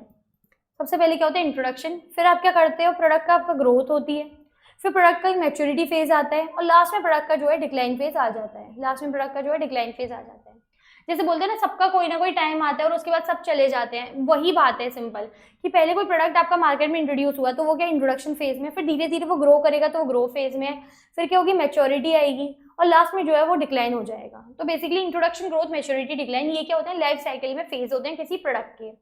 तो लाइफ साइकिल कॉस्टिंग क्या बोलती है कि ड्यूरिंग द फेज आप प्रोडक्ट की कैसे जो है एस्टिमेटेड लाइफ कैलकुलेट करोगे, during the estimated life product की लाइफ कैसे, प्रोडक्ट की कॉस्ट जो है कैसे कैलकुलेट करोगे, क्या आपके प्रॉफिट वगैरह आएंगे, उस अकॉर्डिंग आप जो है लाइफ साइकिल कॉस्टिंग अपनाओ। ठीक है, तो लाइफ साइकिल कॉस्टिंग बेसिकली क्या बोलता है कि ड्यूरिंग द टाइम, कि जैसे जैसे टाइम बीतता जाएगा, जैसे जैसे टाइम बीतता जाएगा आपके प्रोडक्ट की जो सेल्स है वो कैसे अफेक्ट होगी। अब वो कैसे अफेक्ट होगी, तो देखो उसके लिए क्या करना है, आप उसके लिए ऐसे समझो, मैंने ये चार्ट सा बना रखा है, इसको समझने की कोशिश करो। जैसे देखो कि जैसे जैसे टाइम बीतता जा रहा है वैसे वैसे प्रोडक्ट की जो सेल्स है वो डिफर होती जा रही है, मतलब वो अलग अलग होती जा रही है। कैसे कि इंट्रोडक्शन के केस में सेल्स जो है कम है, फिर ग्रोथ के फेज में सेल्स बढ़ती है, मैच्योरिटी के केस में पीक सेल आ जाती है और फिर डिक्लाइन के केस में सेल्स जो है कम होती चली जाती है। देखो बेसिकली क्या होता है ना कि जब भी कोई प्रोडक्ट आप लॉन्च करते हो तो स्टार्टिंग में आपकी कम सेल होती है, फिर ग्रोथ के टाइम सेल्स बढ़ती जाती है, फिर मैच्योरिटी पे पीक सेल आ जाती है एंड डिक्लाइन के टाइम जो है आपकी सेल कम होती चली जाती है। तो ये चार्ट बेसिकली आपको बताता है कि टाइम के बेसिस पे सेल्स कैसे अफेक्ट होती है, कैसे सेल्स जो है डिफर होती चली जाती है, बेसिकली वो बताता है। तो आप इसमें क्या पढ़ने वाले हो बेसिकली, अब मैं आपको आगे बताऊंगी कि प्रोडक्ट लाइफ साइकिल के क्या क्या फेजेस हैं और उसके क्या मतलब है, कैरेक्टरिस्टिक्स एंड स्ट्रेटेजीज हैं। तो इसमें ये सबसे इंपॉर्टेंट टॉपिक है इसका।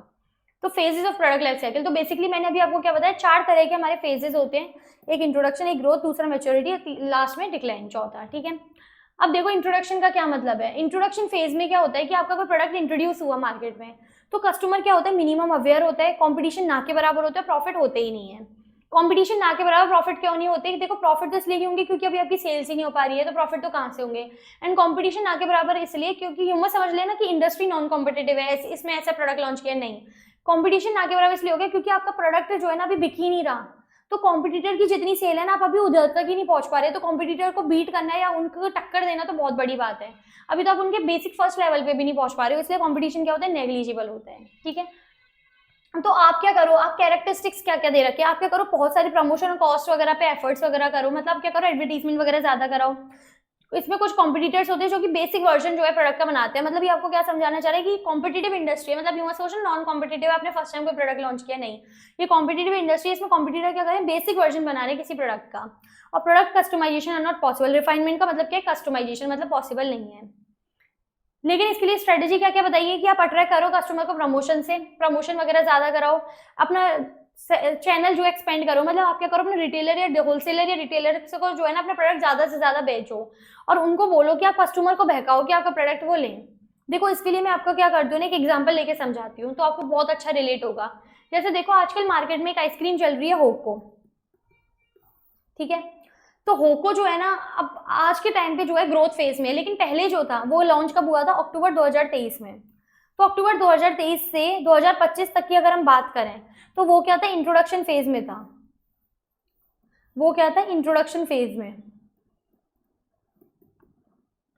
कैसे, देखो अक्टूबर 2023 में होको की आइसक्रीम आने लगी, लेकिन किसी को पता ही नहीं था, किसी को कोई अवेयरनेस नहीं थी, कोई जानता ही नहीं था कि भाई ऐसे होको कोई ब्रांड भी आई है। ठीक है, कोई कार्ड वगैरह भी नहीं दिखती थी, कुछ मतलब पता ही नहीं था, किसी को कोई आइडिया नहीं था। तो उस केस में उसका प्रोडक्ट के बारे में क्या था, मिनिमम अवेयर थे लोग, कंपटीशन उसका किसी से भी नहीं था और प्रॉफिट वगैरह उसके हो ही नहीं रहे थे। उसने क्या करा, उसने क्या क्या अपनाया, कैरेक्टरिस्टिक्स क्या थी कि वो प्रमोशन कॉस्ट वगैरह करे, few competitor produce basic version of product. इसका मतलब क्या है कि जैसे जो बंदी हुई कंपनी है ना, जैसे मंजी हुई, जैसे मान के चलो वोडीलाल है, ठीक है, अमूल हो गया या फिर मदर डेयरी हो गई, क्रीम बेल हो गए, ये सारे भयंकर कॉम्पिटिटर हैं, मतलब ये कब से मार्केट में और इनकी खूब आइसक्रीम बिक रही है, तो ये बेसिक आइसक्रीम जो है ना खूब बेच रहे हैं और इनकी धड़ल्ले से बिकती हैं। Few competitor produce basic version of product, ठीक है, और प्रोडक्ट कस्टमाइजेशन आर पॉसिबल। देखो जब आप इंट्रोडक्शन फेज में हो तो आप कभी भी कस्टमाइजेशन नहीं कर सकते, मतलब मान के चलो आपने एक आउटलेट डाला गुजरात में, क्योंकि गुजरात की कंपनी, इसने सपोज आउटलेट सबसे पहले गुजरात में ही डाला, तो गुजरात में है ना, लोग इसके पास आया बोले कि आप मेरे लिए ऐसी वाली आइसक्रीम कर दो, इसमें चॉकलेट चिप डाल दो, इसमें बेरीज डाल दो, ये कर दो कर दो, तो वो पॉसिबल नहीं है। क्यों? क्योंकि भाई अभी तो इसकी हालत ये है कि इसकी अगर दिन की 10 आइसक्रीम बिक जाए ना तो बहुत बड़ी बात है, क्योंकि इंट्रोडक्शन फेज में कस्टमर को पता ही नहीं है कि ऐसा कोई प्रोडक्ट भी है, कस्टमर अवेयर ही नहीं है।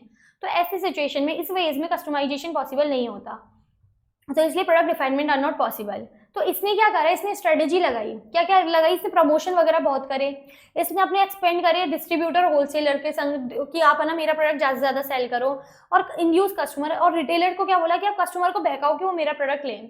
देखो जब आप कोई नया प्रोडक्ट लॉन्च होता है ना, तो आप जैसे रिटेलर्स के अपने आसपास की शॉप पे जाओगे या फिर ऑनलाइन पे अगर आप देखोगे ना, तो वहाँ ब्लिंक होने लग जाता है कि नया प्रोडक्ट है इस पर्टिकुलर कंपनी का, तो आप ये ट्राई करो। जैसे मान के चलो बालाजी वेफर्स आप सर्च करो, तो उसके भी जो नए नए फ्लेवर्स है ना वो आपको वहीं पे ब्लिंक होने लग जाएंगे, तो आप सोचोगे चलो एक बार वंस अ वाइल लेना ट्राई तो करके देखते हैं। तो ये होता है। अब देखो, तो होको मैंने क्या बताया तो कि अक्टूबर 2023 से 2025 तक में कहा था इंट्रोडक्शन फेज पे था, लेकिन अब क्या चल रहा है, 2025 चल रहा है। अब 2025 में जो है ना, ये होको कहाँ पे है, ये ग्रोथ फेज में है। ये कहाँ है, ग्रोथ फेज में है। कैसे, अब इसको समझो। ग्रोथ फेज में क्या क्या होता है पहले आपको ये समझना पड़ेगा इसके लिए। तो ग्रोथ फेज में क्या होता है कि सेल्स और प्रॉफिट जो है ना भयंकर इंक्रीज हो जाते हैं, increase rapidly because of greater customer awareness. Competitors जो है मार्केट में भयंकर मात्रा में आ जाते हैं इन लार्ज नंबर्स, ठीक है। और कैरेक्टरिस्टिक्स क्या क्या दे रहा है कि high volume of business, market share, sales, profit, इन सबका बहुत ज्यादा मतलब हाई रेशियो हो जाता है। इनफैक्ट कॉम्पिटिशन भी जो है काफी ज्यादा हो जाता है। आप क्या करते हो, इंप्रूव करते हो या एड ऑन करते हो नए नए फीचर्स। एजुकेटिंग मार्केट, मतलब मार्केट को पता है, मतलब मार्केट को बताते हो कि अब कस्टमर को ये चीज चाहिए। आपने जो इस तरह की चीज बना दी कि अब मार्केट आप एज अ बिजनेसमैन जो है मार्केट को बता रहे हो कि आप मार्केट को एजुकेट कर रहे हो कि अब कस्टमर को ये वाली रिक्वायरमेंट है। No pressing need for competitive differentiation, आपको कुछ अलग करने की जरूरत नहीं होती। Shift from product awareness to product conviction, मतलब आप प्रोडक्ट अवेयर की बजाय आप कहाँ पे शिफ्ट हो जाते हैं, प्रोडक्ट कन्विक्शन भी, कि प्रोडक्ट को जो है आपका कस्टमर लाइक करने लग जाए, कस्टमर ज्यादा से ज्यादा इसको पसंद करें। देखो इसके लिए क्या क्या स्ट्रेटेजी अपना सकते हो। क्लियर ब्रांड आइडेंटिटी बनाओ, एक अलग ब्रांड बना लो। कंट्रोल करो प्रोडक्ट की क्वालिटी, आप हमेशा क्या है प्रोडक्ट की क्वालिटी को मेंटेन रखो जिससे कस्टमर आपके कभी दुखी ना हो। Control product quality to ensure customer satisfaction, अपने प्रोडक्ट को जो है ज्यादा से ज्यादा अवेलेबल कराने की कोशिश करो। वैल्यू बेस्ड प्राइसिंग लगाओ, इसका मतलब क्या होता है वैल्यू बेस्ड प्राइसिंग का, कि कॉस्ट से ज्यादा लेकिन परसीव वैल्यू से कम। परसीव वैल्यू का क्या मतलब होता है, कस्टमर जितना पे करने को रेडी होगा, मैक्सिमम जितना वो पे कर सके, तो कॉस्ट से ज्यादा रखो लेकिन परसीव वैल्यू से कम रखो। और इंटेंसिव डिस्ट्रीब्यूशन चैनल बनाओ, मतलब आप क्या करो, एक सिलेक्ट कर लो कि किस वाइड वेराइटी के, किस वाइड रेंज के जो प्रोडक्ट्स हैं वो आपको, वो वाइड रेंज ऑफ कस्टमर जो है आपके प्रोडक्ट को पसंद करेंगे।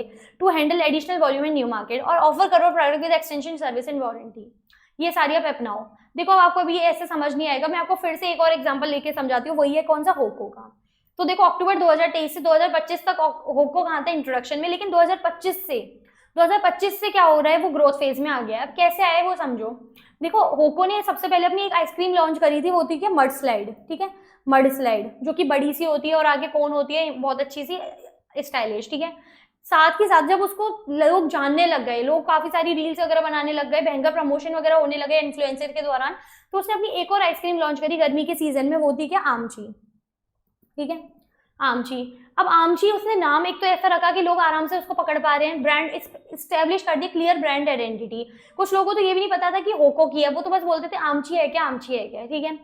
तो उसने क्या करा, एक ब्रांड वैल्यू बनाई, उसने क्या करा, एक इस्टेब्लिश करी क्लियर ब्रांड आइडेंटिटी। और उसने अपनी प्रोडक्ट की जो क्वालिटी है, मतलब आप सिर्फ इन दोनों आइसक्रीम की नहीं, मतलब उसकी कोई भी आइसक्रीम खाना, उनकी टेस्ट जो है जबरदस्त है, और प्रोडक्ट की जो क्वालिटी है ना, वो देख के पता लगता है कि बहुत अच्छी क्वालिटी है। तो उसने क्या करा, प्रोडक्ट की क्वालिटी को इंश्योर किया, जिससे उसके कस्टमर जो है, मान के चलो वो कोई एक प्रोडक्ट ले रहे हैं तो उसके संग और लेना पसंद करे, वो सेटिस्फाइड रहे। और ऐसे केस में क्या होता है, जब आपकी प्रोडक्ट की डिमांड बहुत ज्यादा हो जाती है, अब देखो आमची की वजह से उसकी जो डिमांड है ना वो मैक्सिमम हो गई है, मतलब इतनी ज्यादा हो गई है कि उसको अपना प्रोडक्शन जो है डबल ट्रिपल करना पड़ रहा है, उसको नई नई कंपनीज वगैरह हायर करनी पड़ रही है, जिससे उनका प्रोडक्शन जो है वो होता रहे, क्योंकि डिमांड इतनी ज्यादा है पर सप्लाई नहीं हो पा रही है।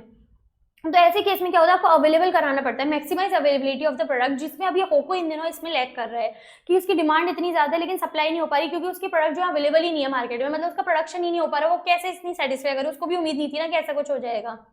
फिर नेक्स्ट आता है वैल्यू बेस्ड प्राइसिंग का। इसका क्या मतलब था कि देखो होको ने क्या करा, उसकी आमची जो है ना एक ऐसी उसने आइसक्रीम बनाई है कि अभी तक इतने कॉम्पिटिटर मार्केट में आ गए, और देखो ये अमूल वगैरह तो कितनी मंजू ही है, ये तो कब से आइसक्रीम वगैरह बना रही है, कोई ऐसी आइसक्रीम नहीं बना पाया। लेकिन उसने प्राइस ऐसी नहीं रखी आमची की, उसने होको वाले ने प्राइस ऐसी नहीं रखी कि कस्टमर ले ही नहीं पाए, ओनली प्रीमियम कस्टमर ले, नहीं, इसने एक बहुत जनरल प्राइस रखी, इसने रखी 150 रुपये, ₹150 रखे जो कि कॉस्ट से ज्यादा है। मैक्सिमम आइसक्रीम कितने की आप लेना पसंद करोगे? ₹100। लेकिन ये क्या कॉस्ट से ज्यादा है लेकिन परसीव्ड वैल्यू से कम है। परसीव्ड वैल्यू से कम कैसे है? जैसे आप कोई आइसक्रीम पार्लर वगैरह में चले जाते हो तो वहाँ तो 250 की आइसक्रीम होती है और आप आराम से इंजॉय भी करते हो, टैक्स भी पे करके आते हो, तो उसको पता है कि अगर मैं कुछ नया दूंगा तो कस्टमर अट्रैक्ट होंगे, लेकिन एक लेवल तक ही, वो प्राइस भी देखेंगे।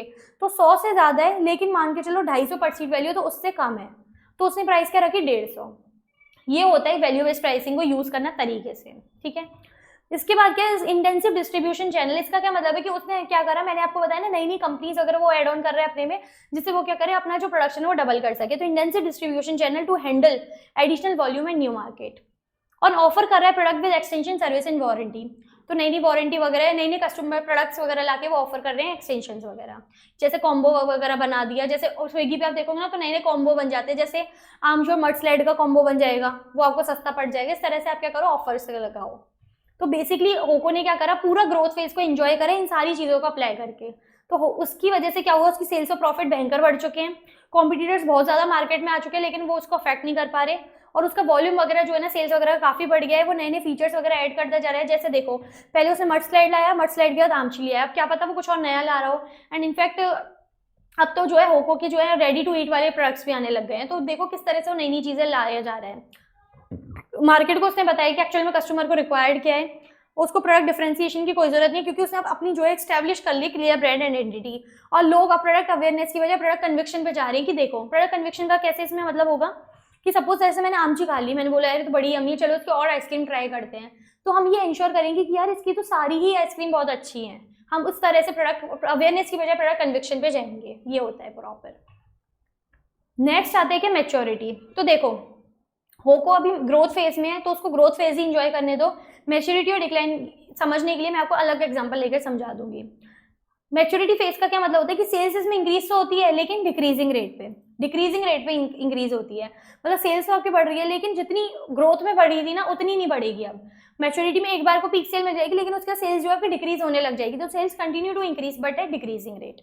इंटेंस प्राइस कंपटीशन, इसका क्या मतलब है कि एक एक रुपए के ऊपर कंपटीशन हो जाता है, कि एक रुपया भी अगर आपने ज्यादा कर लिया तो लोग क्या है प्रोडक्ट आपका खरीदना बंद कर देंगे। जैसे देखो इसका एग्जांपल मैं आपको समझाऊं, जैसे पार्ले जी का बिस्किट है, ठीक है।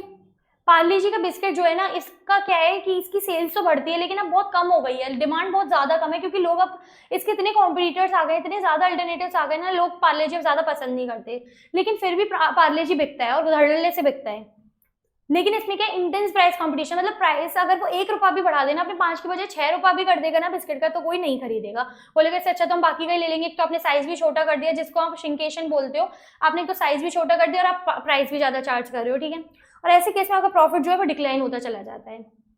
तो ऐसे केस में आप क्या करो, कैरेक्टरिस्टिक्स आपकी क्या क्या होती है। सबसे पहले इंडस्ट्री में क्या होती है, ओवर कैपेसिटी हो जाती है। ओवर कैपेसिटी का क्या मतलब है कि आपने क्या करा, आपने प्रोडक्शन तो कर दिया 1 लाख यूनिट्स का, ठीक है, लेकिन डिमांड ओनली कितनी है, 80,000 यूनिट्स की। आपने क्या करा, डिमांड, आपने प्रोडक्शन तो कर दिया अपनी कैपेसिटी पे 1 लाख यूनिट्स का, लेकिन डिमांड ओनली कितनी है, 80,000 यूनिट्स की है। तो ये जो 20,000 एक्स्ट्रा पड़े हैं, 20,000 यूनिट्स जो आपके एक्स्ट्रा पड़ी है, ये क्या हो गया, ओवर कैपेसिटी हो गई। ये क्या हो गया, ओवर कैपेसिटी हो गई इंडस्ट्री में। अब हाई R&D बजट्स का क्या मतलब है, रिसर्च एंड डेवलपमेंट बजट का। मान के चलो ये 1 लाख यूनिट ना करके ये मान के चलो आवर्स हैं, ये 1 लाख आवर्स हैं, ठीक है। आपके पास कैपेसिटी है 1 लाख आवर्स की और आपने यूटिलाइज कर लिए कितने, 80,000 आवर्स यूज कर लिए। तो अब आपके पास जो है 20,000 आवर्स जो है वो फालतू के पड़े हैं। तो उन 20,000 आवर्स के लिए आप क्या करो, आप मान के चलो कोई नया प्रोडक्ट आप लॉन्च करने की सोच रहे हो, क्योंकि आपको इस पे बेनिफिट नहीं हो रहा, तो आप बोल रहे हो कि चलो कोई बात नहीं, नया प्रोडक्ट डालते हैं, उससे कमा लेंगे, फिर उसका मैच्योरिटी आएगा, फिर तब तो कमा लेंगे। ऐसे करके आप दिमाग लगा रहे हो। तो आपने क्या करा, 20,000 जो आर्ट्स आपके पास पड़े ना, आपने उनको क्या करा, कोई नए प्रोडक्ट को रिसर्च एंड डेवलपमेंट पे लगा दिया, नई प्रोडक्ट का आप रिसर्च वगैरह करने लगे, तो उस पर क्या होगा, आपका भयंकर खर्चा हो जाएगा। तो मैच्योरिटी फेज में क्या होता है, ओवर कैपेसिटी पड़ी है, जिससे R&D पे आपका क्या हो गया, भयंकर खर्चा हो गया। कस्टमर जो है सब्सटीट्यूट पे मूव करने लग जाते हैं। जैसे मैंने बोला ना, पार्ले जी का अगर आप 1 रुपया भी बढ़ा दोगे तो लोग क्या करेंगे, अदर बिस्किट पे चले जाएंगे, जैसे 2020 हो गया, क्रैक जैक हो गया, मोनाको हो गया, वो सब इस पे शिफ्ट हो जाएंगे। तो इसमें आप क्या क्या स्ट्रेटेजी अपना सकते हो, आप स्ट्रॉन्ग मार्केटिंग एफर्ट्स रखो, आप प्रमोशन वगैरह भयंकर करो, प्रोडक्ट फीचर जो है आप उसको इंप्रूव करो टू डिफरेंशिएट फ्रॉम कॉम्पिटिटर। मतलब आप जो है प्रोडक्ट में एक अलग चीज डाल दो, जिससे जो है वो कॉम्पिटिटर से एकदम अलग हो जाए और कस्टमर आपकी तरफ अट्रैक्ट होते चले जाएं। जैसे देखो स्मार्टफोन्स हैं, आजकल वो बहुत ही ज्यादा यूज कर रहे हैं। जैसे स्मार्टफोन्स क्या है, मैच्योरिटी फेज में लोग ज्यादातर जो है ना, मतलब बहुत जल्दी जल्दी फ्रिक्वेंटली फोन चेंज करते रहते हैं। तो जैसे सैमसंग जो है ना, उसका एक टाइम पे मैच्योरिटी फेज, क्या बोलो, डिक्लाइन फेज भी आ सकता था उसका, पर उसने अपने आप को सेव कर लिया। कैसे? उसने एकदम लॉन्च करा क्या, सैमसंग का फोल्डिंग फोन, जो कि मार्केट में आज तक कहीं भी नहीं आया था। ऑल्दो अब तो कॉम्पिटिटर्स बहुत ज्यादा आ गए, सब कॉपी करे जा रहे हैं, लेकिन उसने क्या करा, अपना प्रोडक्ट जो फीचर है ना उसको इंप्रूव करा, डिफरेंशिएट कर दिया कॉम्पिटिटर से, जिससे उसकी सेल्स का एकदम रैपिडली बढ़ गई। प्राइस क्या है, आप रिड्यूस कर दो to attract price sensitive customer. आप क्या करो, जैसे आपने देखा कि आपका जो प्रोडक्ट है वो प्राइस सेंसिटिव कस्टमर्स हैं, मतलब आपके कस्टमर जो है प्राइस सेंसिटिव वाले, तो अपने प्रोडक्ट की प्राइस कम कर दो जिससे वो अट्रैक्ट हो। या फिर आप क्या करो, रिटेंशन करो एक्जिस्टिंग कस्टमर का and try to win over competitors. मतलब क्या, जैसे देखो नेटफ्लिक्स करता है अपने एक्जिस्टिंग कस्टमर को रिटेन करने के लिए, वो क्या करता है, नए नए कंटेंट डालता है। जैसे कपिल शर्मा का शो है जो भयंकर पॉपुलैरिटी वाला था, वो उसने परचेज कर लिया। स्क्विड गेम्स वगैरह जो ऐसी सीरीज हैं जो काफी ज्यादा अट्रैक्ट कर रही हैं लोगों को, वो अपने चैनल पे ही रखता है और उनको जल्द से जल्द प्रमोट करने की कोशिश करता है, जिससे क्या हो, कॉम्पिटिटर्स भी जो है ना, जैसे उसके बाकी के जो, वो भी सारे उस पर आ जाए। जैसे जियो सिनेमा देख लो, वो सारे अपने कॉम्पिटिटर्स को बीट करते करते अपने में मर्ज कर लिया। जैसे वूट उसमें मर्ज हो गया, अब पता ही नहीं, किसी को पता ही नहीं है वूट क्या होता है, जैसे वो कलर्स टीवी के लिए आता था। साथ के साथ जैसे मान के चलो हॉटस्टार था, वो भी उसमें मर्ज हो गया, अब जियो हॉटस्टार बन गया। तो इस तरह से आप क्या करो, अपने कॉम्पिटिटर्स से आगे बढ़ने के लिए, कॉम्पिटिटर्स के ऊपर आने के लिए, उनसे आने के लिए आप क्या करो, अपने इस तरह की स्ट्रेटेजी अपनाओ। ये सारा आप यूज कर सकते हो। अब लास्ट इसमें आते हैं डिक्लाइन फेज। ये क्या बोलता है कि डिक्लाइन फेज में प्रोडक्ट की जो डिमांड होती है वो एकदम खत्म हो जाती है। क्यों? क्योंकि बेटर और लेस कॉस्टली सब्स्टिट्यूट मार्केट में अवेलेबल है। सेल्स जो एकदम नेगेटिव या जीरो लेवल पे आ जाती है, प्रॉफिट आपके डिक्लाइन हो जाते हैं और नेगेटिव भी हो जाते हैं। तो ऐसे केस में आप क्या करो, सिलेक्टिव डिस्ट्रीब्यूशन चैनल बिल्ड करो और टारगेट करो पर्टिकुलर कस्टमर को। मतलब मान के चलो आपने बोला रिटेलर्स को, आपने क्या करा, सिलेक्ट कर लिया, आपने रिटेलर्स के थ्रू आप अपना प्रोडक्ट बेचोगे, तो आपने उनको बोला कि आप पर्टिकुलर कस्टमर जो है, जैसे जो प्राइस इनसेंसिटिव कस्टमर है, आप उनको टारगेट करो और मेरा प्रोडक्ट बेचो। आप क्या करो, ऑफर करते चलो जो आपके लॉयल कस्टमर्स है ना, कि भाई वो तो आपसे ही लेंगे चाहे आपका कितना भी बुरा टाइम हो, तो आप क्या करो, उनको नए नए तरीके के ऑफर दो। या फिर आपका प्रोडक्ट भयंकर ही नुकसान दे रहा है तो आप डिसकंटिन्यू कर दो और यूज करो एज ए रिप्लेसमेंट। जैसे देखो अमेजन वगैरह से अगर फोन लो या कहीं से भी लेते हो, तो वो बोलते हैं ना कि अगर वन प्लस का फोन ले रहे हो, वन प्लस का ऑलरेडी है, तो वो आपको रिप्लेसमेंट ऑप्शन देते हैं कि आप रिप्लेस कर लो, आपको बहुत हद तक बेनिफिट जो है सेव हो जाएगा, कॉस्ट जो है बहुत हद तक सेव हो जाएगी। तो use as a replacement product, क्योंकि उनका भी क्या है, डिक्लाइन फेज चल रहा है। फोन्स का मैं बोल रही हूँ ना, डिक्लाइन फेज ही एक तरह से। तो ये सारा आप कर सकते हो। तो मैंने आपको मेजरली कौन से फेज बताए, इंट्रोडक्शन, ग्रोथ, मैच्योरिटी, डिक्लाइन, इन सबके बारे में मैंने आपको मीनिंग समझाया, कैरेक्टरिस्टिक्स बताए, उसकी स्ट्रेटेजीज बताई। ठीक है, अब इसमें देखो, ये तो मैंने देखे थे प्रोडक्ट लाइफ साइकिल, ये मेन फेजेस मैंने आपको बताए, लेकिन इसके साथ साथ टाइप ऑफ कॉस्ट के बेसिस पे जो है ना 4 फेजेस और होते हैं। टाइप ऑफ कॉस्ट के बेसिस पे 4 कस्टमाइज फेज और भी हैं, वो क्या क्या है वो और समझ लो। सबसे पहले आता है डिजाइन फेज। डिजाइन फेज क्या बोलता है, देखो मैंने अभी आपको टारगेट कॉस्टिंग में बताया था कि प्रोडक्ट की जब आप डिजाइन करते हो तो मैक्सिमम सब्सटेंशियल कॉस्ट आपकी कहाँ इनकर्ड हो जाती है, डिजाइन फेज पे। क्यों? क्योंकि वहां पे बहुत लोगों से जो है डीलिंग कर लेते हो। जैसे सप्लायर रॉ मटेरियल लेगा तो सप्लायर को आपने एग्री कर लिया, मार्केटिंग वगैरह पे कितना खर्चा लगाना है वो आपने एग्री कर लिया सेल्स टीम के संग, ऐसे आपने जो है काफी सारी जो कॉस्ट है वो कमिट कर ली। मतलब आपके करते हो सबसे डीलिंग वगैरह करके आपने कॉस्ट क्या करी, कमिट कर दी। तो ये बोलता है डिजाइन फेज कि आप 80% जो प्रोडक्ट की कॉस्ट है वो कहाँ कमिट कर लेते हो, डिजाइन फेज में। So cost management most effective exercise during design phase. Cost manage करने की सबसे ज्यादा जरूरत भी आपको किधर होती है, डिजाइन फेज में। जैसे रिसर्च एंड डेवलपमेंट की कॉस्ट हो गई, डिजाइन की कॉस्ट हो गई, इस सब में आप कर सकते हो। मैन्युफैक्चरिंग फेज क्या बोलता है कि मेजोरिटी ऑफ द कॉस्ट वो इनकर्ड कहाँ होती है, जो कॉस्ट आपने कमिट करी है ना, जो कॉस्ट आपने कमिट करी है वो इनकर्ड कहाँ होगी, मैन्युफैक्चरिंग फेज में। जैसे मटेरियल की कॉस्ट हो गई, लेबर की कॉस्ट हो गई, ओवरहेड्स हो गए, क्योंकि मैन्युफैक्चरिंग करना आपने अभी तो स्टार्ट किया है, तो जो भी कॉस्ट आपने कमिट करी है प्लस उसके अलावा जो कॉस्ट रह गई वो सारी कहाँ इनकर्ड होगी, मैन्युफैक्चरिंग फेज में। सेकंड लास्ट आता है ऑपरेशन। ऑपरेशन का क्या मतलब है, जैसे वो डिस्ट्रीब्यूशन हो गया, प्रमोशन हो गया, एडवर्टीजमेंट की कॉस्ट हो गई, ये सब कहाँ इनकर्ड होती है, ऑपरेशन में। लास्ट आता है एंड ऑफ लाइफ, मतलब एक डिस्पोजल या क्लीन अप करने की कॉस्ट जो है वो कहाँ आती है, आपकी एंड ऑफ लाइफ में आ जाती है। तो टाइप ऑफ कॉस्ट के बेसिस पे देखा जाए तो आपके 4 तरीके के फेज होते हैं, डिजाइन, मैन्युफैक्चरिंग, ऑपरेशन और एंड ऑफ लाइफ। ये 4 आपके फेजेस और होते हैं। और मेन फेज कौन से, इंट्रोडक्शन, ग्रोथ, मैच्योरिटी, डिक्लाइन।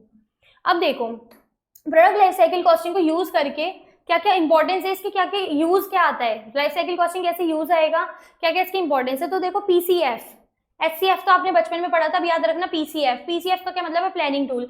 मतलब सबसे पहले क्या बोलता है कि प्रोडक्ट की जब आप हर फेज पे प्लानिंग कर रहे हो तो आप किस तरह से प्लानिंग करोगे, तो उसमें कौन हेल्प करेगा, प्लानिंग टूल। कंट्रोल टूल, मतलब आप कॉस्ट को मैनेज कर रहे हो तो किस तरह से आप मैनेज करोगे, तो वो कौन का हेल्प करेगा, कंट्रोल टूल। एंड लास्ट आता है forecasting tool. Last but not least, very important, ये क्या बोलता है कि प्रोडक्ट की एस्टिमेटेड लाइफ सपोज 5 साल है, ठीक है, आपने सपोज आपके कोई प्रोडक्ट है उसकी लाइफ कितनी है, 5 ईयर्स है सपोज, तो उस 5 साल में आपकी क्या एस्टिमेटेड कॉस्ट रहेगी, 5 साल में एस्टिमेटेड सेल्स क्या होगी और एस्टिमेटेड प्रॉफिट कितना आएगा, वो आप कहाँ यूज कर, वो कैसे आप डिटरमाइन करोगे, फोरकास्टिंग टूल में। तो PCF, planning, controlling, forecasting tool, ये हेल्प करता है किसमें, प्रोडक्ट लाइफ साइकिल कॉस्टिंग में। अब प्रोडक्ट लाइफ साइकिल कॉस्टिंग के बेनिफिट्स क्या क्या होते हैं। अब आप यूज कर रहे हो लाइफ साइकिल कॉस्टिंग, तो उसमें क्या क्या बेनिफिट्स होंगे। सबसे पहले क्या होगा, earlier action to generate revenue और to lower cost. It result in earlier actions, मतलब आपको पहले ही पता लग जाएगा। आपको देखो, आज आप फर्स्ट ईयर में बैठे हो तो आपको पता लग जाएगा कि अगले 5 साल पे आपके क्या क्या रेवेन्यू होने वाले हैं, क्या क्या कॉस्ट होने वाले हैं, क्योंकि आप एस्टिमेटेड सेल और कॉस्ट दोनों ही डिटरमाइन कर लोगे। ये मोर एक्यूरेट रियलिस्टिक असेसमेंट होता है किसका, रेवेन्यू एंड कॉस्ट का। क्यों? क्योंकि आपको पता होता है कि एक्चुअल में क्या कॉस्ट आने वाली है, आप एस्टिमेट करते हो और उसमें सारी जो है सारी चीजें कंसीडर करके चलते हो। लॉन्ग टर्म प्रॉफिट रिवार्डिंग का क्या मतलब है कि आपको पता है कि अगले 5 साल आपको कितना प्रॉफिट होने वाला है। Provide overall framework for considering total cost over entire life. इसका क्या मतलब है कि आप क्या करते हो कि 500 साल, मतलब सपोज मैं 5 साल का पूरा एग्जांपल लेके चल रही हूँ, ये मत सोच लेना कि लाइफ साइकिल में ओनली 5 साल ही होते हैं और उस अकॉर्डिंग क्वेश्चन कर लो, डेफिनेटली गलत होगा। तो मैं क्या बोल रही हूँ कि 5 साल की कोई प्रोडक्ट की लाइफ है, तो उसमें टोटल कॉस्ट आपकी कितनी आएगी, आप वो टोटल पूरी कंसीडर करते हो। ये नहीं कि फर्स्ट ईयर की ले ली, सेकंड ईयर की ले ली, नहीं, आपको टोटल निकालनी है तो टोटल कॉस्ट कंसीडर करते हो। और ट्रेस करते हो research, design, development cost over entire life. मतलब क्या कि आपने आपका फर्स्ट ईयर निकल गया, ठीक है, आपने एस्टिमेटेड कॉस्ट वगैरह निकाली, फिर आप क्या दोबारा डिजाइन वगैरह करवा रहे हो, तो जब आप सेकंड ईयर की कॉस्ट निकालोगे ना, तो आपको वो वाली कॉस्ट भी इंक्लूड करनी पड़ेगी। ये नहीं कि बस एनुअल ऑपरेटिंग कॉस्ट लो, सारी आपको लेनी पड़ेगी। तो traces research, design and development cost over the entire life cycle. फिर लास्ट क्या होता है, कंट्रोल लगाते हो आप मैन्युफैक्चरिंग कॉस्ट पे। कंट्रोल कैसे लग जाता है, क्योंकि देखो आपने 80% कॉस्ट कमिटी का कर दी डिजाइन फेज में, आपको तो सिर्फ मैन्युफैक्चरिंग में इनकर्ड करनी है, तो आपकी कंट्रोल रहती है कॉस्ट कंट्रोल रहता है आपका पूरा काम मैन्युफैक्चरिंग फेज में। अब देखो, ये तो हमने थ्योरेटिकल पार्ट पढ़ा था, अब इसका प्रैक्टिकल पार्ट और मैं आपको समझा देती हूँ कि क्वेश्चन कैसे सॉल्व करने हैं। तो सबसे पहले आप क्या करोगे, एस्टिमेटेड कॉस्ट निकालोगे। एस्टिमेटेड क्यों बोल रहे हैं, क्योंकि यार सारी कॉस्ट जो आप एस्टिमेशन के बेसिस पे निकालोगे, क्योंकि आप फर्स्ट ईयर में बैठे हो और आपको अगले 5 साल तक की वैल्यू निकालनी है, तो ये सब क्या होगा, एस्टिमेशन होगा, एक्चुअल तो आप निकाल ही नहीं सकते। तो हमेशा हम प्रोडक्ट लाइफ साइकिल में कौन सी कॉस्ट कैलकुलेट करेंगे, एस्टिमेटेड कॉस्ट, वो कॉस्ट जो कि टू बी इनकर्ड है ओवर इंटायर लाइफ। ठीक है, सबसे पहले आपके लेना है इसमें research, design and development cost, ये ले लेना। लेकिन इसमें भी याद रखना कि रिसर्च, डिजाइन, डेवलपमेंट कॉस्ट अगर ऑलरेडी इंकर्ड है तो वो क्या है, संक कॉस्ट है, एसआरएम में आपने पढ़ा हुआ है, वो संक कॉस्ट है, वो इररिलेवेंट रहती है। लेकिन अगर टू बी इंकर्ड है, वो क्या, अगर टू बी इंकर्ड है तो आपको कंसीडर करना पड़ेगा, क्योंकि हम यहाँ पे कॉस्ट कौन सी ले रहे हैं, सारी टू बी इंकर्ड वाली, भी इसमें स्पेशल चीज थी। फिर ले लेना manufacturing cost, marketing cost, selling and distribution cost, end of product cost. देखो, अगर मैं टाइप ऑफ कॉस्ट के बेसिस पे उसको डिफाइन करना चाहूँ ना, तो भी आप कर सकते हो। जैसे ये कौन सा हो गया आपका डिजाइन फेज, मैन्युफैक्चरिंग वाला हो गया मैन्युफैक्चरिंग फेज, मार्केटिंग ये वाला हमारा कौन सा हो गया, हमारा ऑपरेशंस, और ये कौन सा हो गया हमारा एंड ऑफ द लाइफ। ठीक है, ये हो गया हमारा एंड ऑफ द लाइफ। फिर लास्ट में आएगा कॉस्ट ऑफ मशीन, जिसमें से आपको माइनस करना है सेल्वेज वैल्यू, और आपकी प्रोडक्ट लाइफ साइकिल की कॉस्ट निकल आएगी। देखो, क्वेश्चन में जरूरी नहीं सारी कॉस्ट हो, किसी में कुछ होगी, किसी में कुछ होगी, तो अपने अकॉर्डिंग आपको लेनी है। तो इसलिए बेटर होगा कि आप इस स्टेटमेंट को एक तरह से माइंड में फिट कर लो। ठीक है, अब देखो, आपके दिमाग में एक जनरल क्वेश्चन आएगा, और जो आना भी चाहिए, नहीं आया तो ज्यादा दिक्कत है। क्या कि आप मान के चलो, मैं बोल रही हूँ कि आप फर्स्ट से लेके 5th ईयर तक की सारी कॉस्ट निकालोगे, मतलब फर्स्ट की भी निकालोगे, 5 की भी निकालोगे, और सेकंड, थर्ड, फोर्थ, मतलब first, second, third, fourth and fifth. कोई प्रोडक्ट की लाइफ साइकिल है कितनी, 5 ईयर्स की, और हम फर्स्ट से 5 ईयर्स की पूरी प्रॉपर वैल्यू निकाल रहे हैं। तो आज मैं फर्स्ट ईयर में बैठी हूँ और मैं अगले 5 साल की वैल्यू निकाल रही हूँ, तो आपको ये नहीं लगा कि हमें पीवी भी तो करना चाहिए? ऑफकोर्स बनता है ना पीवी करना। देखो, हम क्या पढ़ रहे हैं, कॉस्टिंग, अकाउंटिंग नहीं पढ़ रहे, पहली बात। दूसरा, इसमें देखो कुछ क्वेश्चंस में क्लियरली लिखा होगा ignore time value of money, तो आपको पीवी नहीं करना। Ignore time value of money लिखा हो तो आपको क्वेश्चन इस वाले बेसिस पे सॉल्व करने हैं। लेकिन अगर बोले नहीं considering time value of money, तो उसमें वो क्वेश्चन हमसे ऐसे पूछेगा कि मशीन की कॉस्ट क्या है या इक्विपमेंट की कॉस्ट क्या होगी, तो आप क्या यूज करोगे। If PV factor is also given in the question, then calculate product life cycle cost after considering time value of money as follows। फिर आप क्या लोगे, मशीन की कॉस्ट या मशीन एक्विजिशन कॉस्ट या इनिशियल कॉस्ट। यहाँ पे मशीन क्यों लिखा हुआ है, क्योंकि क्वेश्चन फिर आपका आएगा इस तरह से कि पर्टिकुलर 2 मशीन है, इनमें से कौन सी सही रहेगी, पर्टिकुलर इक्विपमेंट है कौन सा सही रहेगा। तो आप इसके लिए क्या करो, मशीन एक्विजिशन या इनिशियल कॉस्ट लो। अब इसका पीवी मैंने क्यों नहीं किया, क्योंकि ये तो इनिशियल कॉस्ट है, वन टाइम एक्सपेंडिचर है। अब एक बार मैंने मशीन खरीद ली, बार बार थोड़ी हर साल खरीदती रहूंगी, तो जब मैंने मशीन खरीद ली तो मैंने उसकी इनिशियल कॉस्ट ले ली। ठीक है, उसका पीवी हम नहीं करती, आपको पता है इनिशियल के टाइम पे पीवी हमारा क्या हो जाता है, 0। फिर हम पीवी करेंगे एनुअल ऑपरेटिंग कॉस्ट का, मतलब हर साल जो आपके खर्चा आ रहा है उसका पीवी करो और माइनस कर दो पीवी ऑफ सेल्वेज वैल्यू, क्योंकि हर ईयर एंड पे आपकी क्या आएगी, सेल्वेज वैल्यू आएगी, उसका पीवी कर दो, तो आपकी प्रोडक्ट लाइफ साइकिल की कॉस्ट आ जाएगी। तो ध्यान रखना, अगर पीवी क्लियर लिखा हुआ है ना, ignore time value of money, तो आपको ये यूज करना है, और मेजोरिटी ऑफ द क्वेश्चन में आपको यही यूज करना पड़ेगा। हो सकता है अगर एक क्वेश्चन आपके पास आ जाए ऐसा कि पीवी आपको कंसीडर करते हो कॉस्ट निकालनी है, तो आप ये फैक्टर यूज करना है, ये मेथड आपको यूज करना है। ठीक है, अब देखो, अब हमें क्या निकालना है, product life cycle profit. Next देखो, हमने क्या बोला कि यहाँ पे प्रोडक्ट लाइफ साइकिल की कॉस्ट क्या आएगी, एस्टिमेटेड, और इसमें हमारी सेल्स भी क्या होती है, एस्टिमेटेड, क्योंकि हर साल आपकी क्या सेल होगी वो भी आप एस्टिमेट ही तो कर रहे हो। तो estimated cell minus estimated cost, ये आपका क्या आ जाएगा, प्रॉफिट। ये आपका क्या आ जाएगा, प्रॉफिट आपका आ जाएगा। तो जब भी आप प्रोडक्ट लाइफ साइकिल में प्रॉफिट निकालोगे तो सेल्स कौन सी लोगे, एस्टिमेटेड, कभी भी एक्चुअल नहीं ले लेना। क्वेश्चन में वो गलत करवाने की कोशिश करेंगे पर आपको करना नहीं है, ध्यान से सुनना है, ठीक है।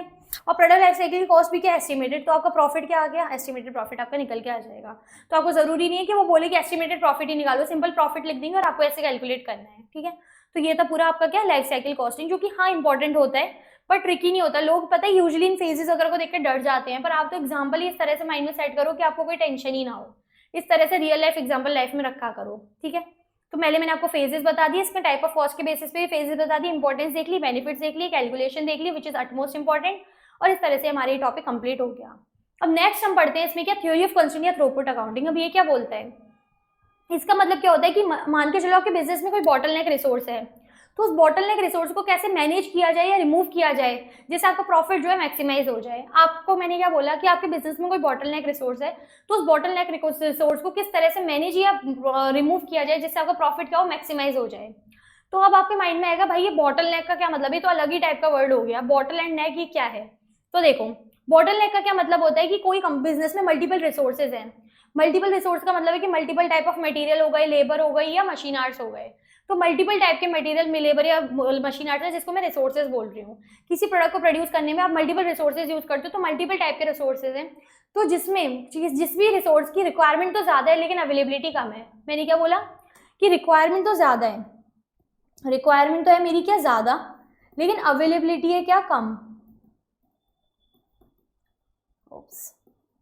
लेकिन अवेलेबिलिटी है कम, तो वो रिसोर्स मेरा क्या हो जाता है, बॉटलनेक। इसको हम क्या बोलते हैं, बॉटलनेक। मतलब एक कोई भी मशीन, मतलब सॉरी कोई भी आप ना रिसोर्स यूज करते हो अपने प्रोडक्ट को बनाने में, तो मल्टीपल रिसोर्सेज है उनमें, किसी में मतलब मान के चलो कोई ऐसा रिसोर्स है जिसकी शॉर्टेज है, मतलब रिक्वायरमेंट तो ज्यादा और अवेलेबिलिटी कम है, तो वो आपका हो गया बॉटलनेक। लेकिन सपोज मान के चलो कोई ऐसे रिसोर्स है, जैसे मान के चलो मटेरियल है, आप दो मटेरियल यूज करते हो, एक ए और एक बी, और दोनों की जो है रिक्वायरमेंट ज्यादा और अवेलेबिलिटी कम है, तो दोनों बॉटलनेक हो गए क्या, नहीं। इस केस में क्या होगा कि जब दोनों रिसोर्स की शॉर्टेज है, तो आप ये देखो मैक्सिमम शॉर्टेज किसकी है, मतलब सिंपल माइंड में रखो कि जब मल्टीपल रिसोर्सेज हैं और मल्टीपल रिसोर्सेज की शॉर्टेज है, तो किस रिसोर्स की मैक्सिमम शॉर्टेज है वो आपका क्या हो जाएगा, बॉटलनेक।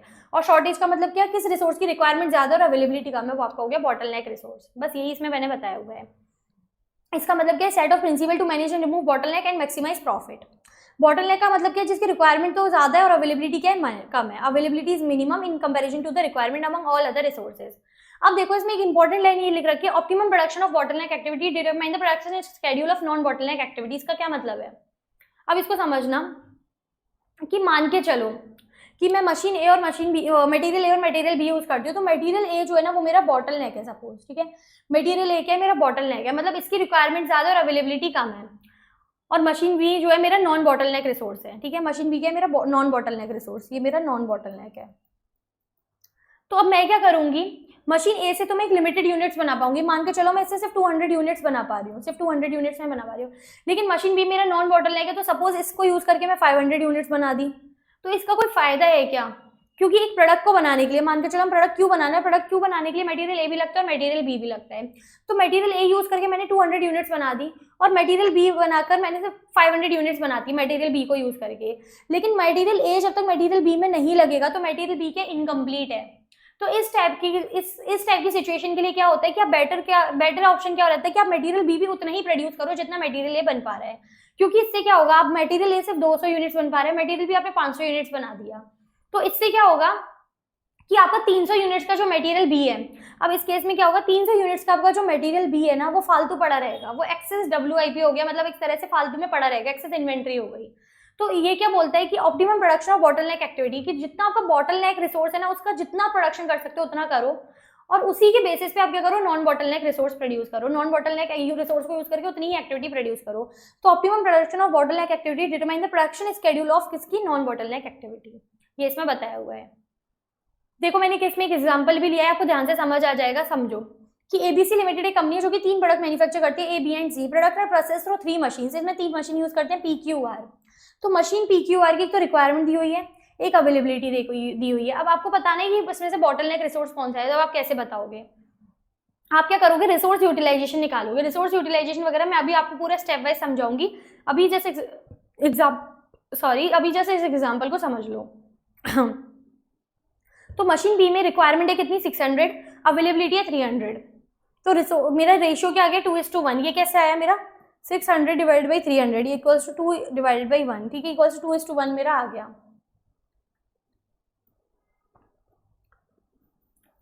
ये रेशियो मेरा कैसे आया, आपने लिखा 600:300 और ये रेशियो आ गया मेरा 2:1, ठीक है, ये आ गया मेरा रेशियो क्या, 2:1 ये आ गया।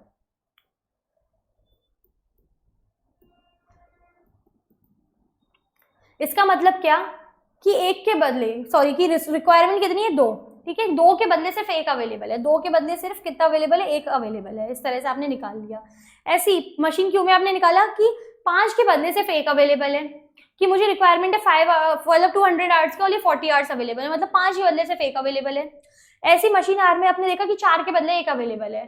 तो मैक्सिमम शॉर्टेज किधर है, मैक्सिमम शॉर्टेज है क्यू में, क्योंकि वहाँ 5 के बदले सिर्फ 1 अवेलेबल है। आप कैसे करोगे, बल्कि जबकि मशीन पी में क्या है, 2 के बदले 1 अवेलेबल है, मशीन आर में 4 के बदले 1 अवेलेबल है, लेकिन मशीन क्यू एक ऐसा है जिसमें 5 के बदले सिर्फ 1 अवेलेबल है। तो मैक्सिमम शॉर्टेज किसकी हो गई, मशीन क्यू की, तो ये हो गया बॉटलनेक। मतलब देखो इस केस में क्या था कि शॉर्टेज तो सब में थी, मतलब एक तरह से शॉर्टेज देखा जाए तो सब रिसोर्स में थी, लेकिन मैक्सिमम शॉर्टेज किसमें थी, मशीन क्यू में, तो वो हो गया बॉटलनेक। तो मैंने अभी आपको यही समझाया कि बॉटलनेक का मतलब क्या, कि ऐसा रिसोर्स जिसकी रिक्वायरमेंट ज्यादा, अवेलेबिलिटी कम है, लेकिन कभी मल्टीपल रिसोर्सेज दे रखी हूँ और सब बहुत सारे रिसोर्सेज की रिक्वायरमेंट ज्यादा, अवेलेबिलिटी कम है, जैसे ये केस था, तो उस केस में बॉटलनेक के क्या होगा, जिसकी मैक्सिमम शॉर्टेज होगी, मतलब मशीन क्यू। इस तरह से आपको डिटरमाइन करना है। अब आपको मैं बता देती हूँ कि आपको कैसे बॉटलनेक को मैनेज करके अपना प्रॉफिट मैक्सिमाइज करना है। तो सबसे पहले आप क्या करो, रिक्वायरमेंट और अवेलेबिलिटी निकालो अलग अलग रिसोर्सेज की। फिर आप क्या करो, रिसोर्स यूटिलाइजेशन परसेंटेज निकालो। वो आप कैसे निकालोगे, रिक्वायरमेंट का डिवाइड दे दो अवेलेबिलिटी से इंटू 100, ठीक है। फिर आइडेंटिफाई करो बॉटलनेक रिसोर्स। आपको पता कैसे लगेगा, जिस रिसोर्स की हाईएस्ट यूटिलाइजेशन परसेंटेज है वो आपका बॉटलनेक है। जैसे इस केस में हमारा क्या था, मशीन क्यू, हमने इस तरह से तो निकाला, आपने इसमें रेशियो निकाला, वैसे आपको हमेशा क्या निकालना है, परसेंटेज निकालना है, ठीक है। फिर आपके निकालो थ्रूपुट कंट्रीब्यूशन निकालो। अब थ्रूपुट कंट्रीब्यूशन क्या बोलता है, देखो जिस बंदे ने ये थ्योरी लिखी ना थ्रूपुट वाली, उसने क्या बोला कि सिर्फ डायरेक्ट मटेरियल कॉस्ट जो होती है ना, वो ओनली वेरिएबल कॉस्ट होती है, बाकी variable cost, direct variable, labour वगैरह सारी क्या होती है, फिक्स्ड होती है। तो थ्रूपुट कंट्रीब्यूशन पर यूनिट कैसे निकलता है, sales minus direct material cost. Normal contribution नहीं निकाले, हम थ्रूपुट कंट्रीब्यूशन निकाल रहे हैं। तो sales minus direct material cost क्या हो गया, आपका थ्रूपुट कंट्रीब्यूशन हो गया। क्यों ये अज्यूम कि हमने ओनली डायरेक्ट मटेरियल लिया, क्योंकि यहाँ पे अजम्पशन होती है कि only direct material cost variable cost है, और बाकी सारी कॉस्ट क्या है, फिक्स्ड है। ये पागल है, इसने इस तरह से ले रखी है। फिर आपके निकालो, डिटरमाइन करो throughput contribution per bottleneck resource. वो कैसे निकलेगा, थ्रूपुट कंट्रीब्यूशन पर यूनिट जो है उसका डिवाइड दे देना बॉटलनेक रिसोर्स पर यूनिट से। मतलब जैसे सपोज क्वेश्चन में आपको दे रखे मशीन आवर्स, PQR पे दे रखे हैं आपको, मशीन आवर्स दे रखे हैं, तो आप उनका डिवाइड कर देना पर्टिकुलर यूनिट वाइज, ठीक है, पर आवर्स आपको दे रखे होंगे। तो इस तरह से आप कर लोगे। अभी मैं आपको एक एग्जांपल डिटेल में समझा दूंगी तो और क्लैरिटी मिल जाएगी। फिर आप क्या करो, जो आपका ये throughput contribution per bottleneck resource है ना, उसके अकॉर्डिंग प्रोडक्ट में रैंकिंग करो। तो कौन सा, अब रैंकिंग ऐसे करोगे, जिसका throughput contribution per bottleneck resource सबसे ज्यादा है वो रैंक 1, उससे कम वाले को रैंक 2 और उससे कम वाले को रैंक 3, ठीक है। तो अलोकेट करो rank to each product as per throughput contribution per bottleneck resource. फिर आप क्या करो, जिसकी रैंक 1 आई उसको पहले मैन्युफैक्चर करो, फिर रैंक 2 वाले को बाद में, फिर रैंक 3 वाले को, इस अकॉर्डिंग मैन्युफैक्चरिंग करो। अगर ये बहुत इंपॉर्टेंट पॉइंट है, बहुत ज्यादा, कि अगर कोई आपने ऑर्डर ऑलरेडी एक्सेप्ट कर रखा है, मान के चलो मल्टीपल प्रोडक्ट्स बनाते हो PQR, और आपने PQR तीनों की कुछ कुछ यूनिट्स जो है उनका ऑर्डर ऑलरेडी ऑनलाइन एक्सेप्ट कर रखा है। If order is already accepted for any product then produce such product. पहले आपको वो प्रोडक्ट बनाने पड़ेंगे, then produce as per the rank. क्योंकि ये जरूरी क्यों होता है, क्योंकि आप अपने कस्टमर को निराश नहीं कर सकते। हमने क्वेश्चन भी देखा था वहां पे, जब मैंने देखा था कि ऑनलाइन ऑर्डर हमने एक्सेप्ट कर रखा था, तो हमें, अगर हम ऑनलाइन ऑर्डर एक्सेप्ट नहीं करते तो हमारा कितना कंट्रीब्यूशन हमारा बच जाता। पर हमारे लिए जरूरी क्यों है, क्योंकि हम अपने कस्टमर को नाराज नहीं कर सकते। हम ऐसा नहीं कि पहले ऑर्डर एक्सेप्ट कर लिया, उसको बोले कि नहीं आपकी रैंक बाद में, आपको बाद में देंगे, ऐसा आप कभी नहीं करोगे। अगर आपने किसी का ऑर्डर ऑलरेडी एक्सेप्ट कर रखा है तो आपको पहले वो ऑर्डर को फुलफिल करना है, देन आप प्रोड्यूस करो एज पर द रैंक, ठीक है। फिर नेक्स्ट इसमें आप निकालो थ्रूपुट अकाउंटिंग रेशियो। ये आपको क्वेश्चन में अगर बोले ना स्पेसिफिकली तो ही आपको निकालना है, अदरवाइज फालतू ये नहीं कि आपने फालतू निकालने बैठ जाओ, ठीक है। ये आप कैसे निकालोगे, throughput contribution per bottleneck resource जो आपने निकाला ना स्टेप 5 में, उसका डिवाइड दे दो factory cost per bottleneck resource. अब factory cost per bottleneck resource क्या होता है, तो आप क्या लो, टोटल फैक्ट्री कॉस्ट ले लो। फैक्ट्री कॉस्ट का क्या मतलब है, वो सारी cost except direct material. Question में जितनी भी कॉस्ट दे रखी है सारी ले लेना except direct material. Direct material क्यों नहीं लेना, क्योंकि वो हमने सेल्स में से ऑलरेडी लेस कर रखा है, तो उसका हम डबल इफेक्ट नहीं देंगे, ठीक है। क्योंकि सेल्स में क्यों लेस करा है, क्योंकि हमें थ्रूपुट कंट्रीब्यूशन चाहिए था, और ये सेल्स को ऑनली डायरेक्ट मटेरियल कॉस्ट को वेरिएबल कॉस्ट मानते हैं, तो सिर्फ ये वाली कॉस्ट को छोड़ के आपको सारी कॉस्ट जो है वो ले लेनी, क्योंकि सारी कॉस्ट अब क्या हो गई, फिक्स्ड हो गई। तो फैक्ट्री कॉस्ट क्या फिक्स कॉस्ट होती है, तो सारी कॉस्ट आप ले लोगे। तो all operating cost fix cost except what, direct material cost. Factory cost per bottleneck resource कैसे आएगा, टोटल फैक्ट्री कॉस्ट में टोटल बॉटलनेक रिसोर्स टाइम को डिवाइड कर दो, factory cost per bottleneck resource आ जाएगा। और throughput contribution per bottleneck resource में डिवाइड कर दोगे जब factory cost per bottleneck resource है, तो आपका क्या आ जाएगा, थ्रूपुट TAR आ जाएगा, थ्रूपुट अकाउंटिंग रेशियो। इसमें एक चीज याद रखना, अगर TAR अगर ग्रेटर देन 1 है, दैट मींस प्रोडक्ट क्या है आपका, प्रॉफिटेबल है। इसका मतलब क्या, प्रोडक्ट प्रॉफिटेबल है। Throughput contribution is, if this ratio is greater than 1, it signifies throughput contribution of the product is greater than factory cost, therefore product is profitable। मतलब throughput contribution जो है ना वो ज्यादा है किससे, फैक्ट्री कॉस्ट से, तो आपका प्रोडक्ट क्या हो गया, प्रॉफिटेबल हो गया। मतलब आपका कंट्रीब्यूशन ज्यादा है कॉस्ट से, तो ऑब्वियसली प्रॉफिटेबल हो गया, ठीक है। अब देखो मैंने एक एग्जांपल दे रखा है, इसको ध्यान से समझना। मैंने क्या दिया हुआ है, XYZ लिमिटेड एक कंपनी है जो कि फॉलोइंग डिटेल्स उसकी दी हुई है, 2 प्रोडक्ट्स की, प्रोडक्ट A और B, ठीक है। सेलिंग प्राइस पर यूनिट दिया हुआ है, direct material cost per unit दिया है, machine XYZ per hours per unit दी हुई है, आवर्स पर यूनिट दी हुई है, 10 आवर्स 3 आवर्स इस अकॉर्डिंग। और डिमांड दी हुई है कितनी, 2000 units and 2000 units, demand same है। Availability of the machiners clear बोला है, ये अवेलेबिलिटी है। तो इस टेबल को यूज करके मैं क्या निकाल लूंगी, रिक्वायरमेंट कि मशीन सॉरी प्रोडक्ट Q बनाने में कितनी, प्रोडक्ट A बनाने में कितने आवर्स रिक्वायर्ड है, प्रोडक्ट B बनाने में कितने आवर्स रिक्वायर्ड है। तो अवेलेबिलिटी मुझे दे रखी है और फैक्ट्री कॉस्ट मुझे दे रखी है 48,000। कैलकुलेट अब मुझे क्या करना है, product mix and profit by applying throughput accounting. देखो एक चीज याद रख लेना, क्वेश्चन में जब क्लियरली बोला हो ना थ्रूपुट अकाउंटिंग यूज करनी है तो ही आप यूज करना, अदरवाइज क्या होगा, वो लिख देना कैलकुलेट प्रोडक्ट मिक्स, तो SRA में जो आपने प्रोडक्ट मिक्स डिसीजन पढ़ा हुआ है ना वो आपको यूज करना पड़ेगा। हमेशा माइंड में यूज करना कि जब भी वो थ्रूपुट अकाउंटिंग से क्वेश्चन करवाना चाहेगा ना तो क्लियरली मेंशन करेगा कि calculate product mix by using throughput accounting या कैलकुलेट प्रॉफिट। इसमें जैसे हमसे दोनों चीज पूछ ली, प्रोडक्ट मिक्स भी और प्रॉफिट भी। Also calculate throughput accounting ratio, मैंने बोला था ना स्पेसिफिकली लिखेगा तो ही कैलकुलेट करना है, अदरवाइज नहीं करना। तो सबसे पहले आप क्या करो, आप कैलकुलेशन करो रिक्वायरमेंट अवेलेबिलिटी की। रिक्वायरमेंट आप कैसे निकालोगे, आपने अपनी मशीन लिखी XYZ और आपने क्या देखा, आपने देखा मशीन X को बनाने में कितने आवर्स रिक्वायर्ड होंगे, 2000 यूनिट्स बनानी है और एक यूनिट बनाने में 10 घंटे लगते हैं, तो टोटल कितने हो गए 20,000, ठीक है। तो आपने ये ले लिए कितने 20,000, प्लस आपको एक और प्रोडक्ट बनाना है क्या, मशीन सॉरी प्रोडक्ट B बनाना है, तो 2000 यूनिट्स इंटू 3 और कर दो, तो टोटल कितना आ गया 26,000 आपका आ गया। इस तरह से Y और Z का निकालो और अवेलेबिलिटी निकालो। फिर नेक्स्ट स्टेप मैंने क्या बताई थी, पहले आपने रिक्वायरमेंट देखा और अवेलेबिलिटी, फिर आपके निकालोगे रिसोर्स यूटिलाइजेशन परसेंटेज। तो अब आप ये निकालोगे, ये कैसे आएगी, requirement divide by availability into 100, ठीक है। तो सपोज जैसे मैं एक एग्जाम्पल के लिए बता देती हूँ, 26,000 डिवाइड बाई 24,000, ये आप करोगे तो कितना आएगा 108.33% आ जाएगा। इस अकॉर्डिंग आपने निकाल ली। तो इस केस में आपको पता चला कि हाईएस्ट यूटिलाइजेशन परसेंटेज किसका है, मशीन Y का है। तो मशीन Y क्या हो गया आपका बॉटलनेक, तो वही हमने लिखा है कि मशीन Y क्या हो गया बॉटलनेक। फिर अब आप नेक्स्ट क्या करोगे, अब आप कैलकुलेशन करोगे किसकी, throughput contribution per bottleneck resource की। स्टेप बाय स्टेप कैसे कैलकुलेट करोगे, सबसे पहले आपके निकालोगे throughput contribution per unit product wise. तो प्रोडक्ट A हो गया, प्रोडक्ट B हो गया। सेलिंग प्राइस में से डायरेक्ट मटेरियल कॉस्ट लेस कर दो। डायरेक्ट मटेरियल क्यों, क्योंकि थ्रूपुट अकाउंटिंग का जो अजम्पशन है कि only direct material cost variable cost होती है, बाकी सारी फिक्स कॉस्ट होती है। तो ये आपने लेस करा, थ्रूपुट कंट्रीब्यूशन पर यूनिट आ गया, आपने इसको दे दिया A। फिर आप क्या लिखो, बॉटलनेक रिसोर्स। बॉटलनेक रिसोर्स अब आपने क्या देखे थे, बॉटलनेक क्या था, मशीन Y। तो मशीन Y के बॉटलनेक रिसोर्स आवर्स कितने हैं, 18 आवर्स और 6 आवर्स, इतनी तो रिक्वायर्ड है, ठीक है। तो आपने लिख दिया 18 और 6। अब throughput contribution per bottleneck resource कैसे आता है, आप A का डिवाइड दे दो B से, मतलब थ्रूपुट कंट्रीब्यूशन पर यूनिट का डिवाइड दे दो बॉटलनेक रिसोर्स से, ठीक है। बॉटलनेक रिसोर्स पर यूनिट से आपका आ जाएगा throughput contribution per bottleneck resource. फिर आप क्या करते हो, रैंकिंग दोगे। अब देखो 3.33 जो है वो ज्यादा है किससे, 1.33 से, मतलब 3.33 वैल्यू जो है बड़ी है किससे, 1.33 से। तो 3.33 का रैंकिंग क्या हो गया, फर्स्ट, एंड 1.33 का क्या हो गया, सेकंड। मतलब प्रोडक्ट A जो है वो सेकंड रैंक पे और प्रोडक्ट B जो है फर्स्ट रैंक पे है। अब इस अकॉर्डिंग आप क्या करो, एलोकेशन कर दो ओवरहेड्स के। Allocation of machine Y hours on the basis of ranking, कैसे, आप अवेलेबिलिटी देखो, उसमें से आप लेस करो प्रोडक्ट B बनाने में कितना रिक्वायर्ड होगा, फिर जितनी रिमेनिंग यूनिट्स रह गई, जितनी रिमेनिंग आवर्स आपके पास रह गए, उनमें आप क्या करो, प्रोडक्ट A बनाने की कोशिश करो। तो देखो इसको समझ लो, सबसे इंपॉर्टेंट होता है प्रोडक्ट मिक्स बनाना, कि 32,000 आपके पास मशीन आवर्स अवेलेबल थे, मशीन Y के 32,000 आवर्स आप पे अवेलेबल है, अवेलेबल है, इतना तो पढ़ पा रहे हो, अवेलेबल आवर्स मशीन Y, इतना तो आपको बेसिक समझ आ रहा होगा, ठीक है। आपने ये लिख लिए। अब प्रोडक्ट B की जो है ना वो रैंक 1 आई है, तो कायदे से हमें क्या बनाना है, प्रोडक्ट B बनाना है, और इसमें ऑनलाइन ऑर्डर कुछ है नहीं, तो हम क्या बनाएंगे, प्रोडक्ट B।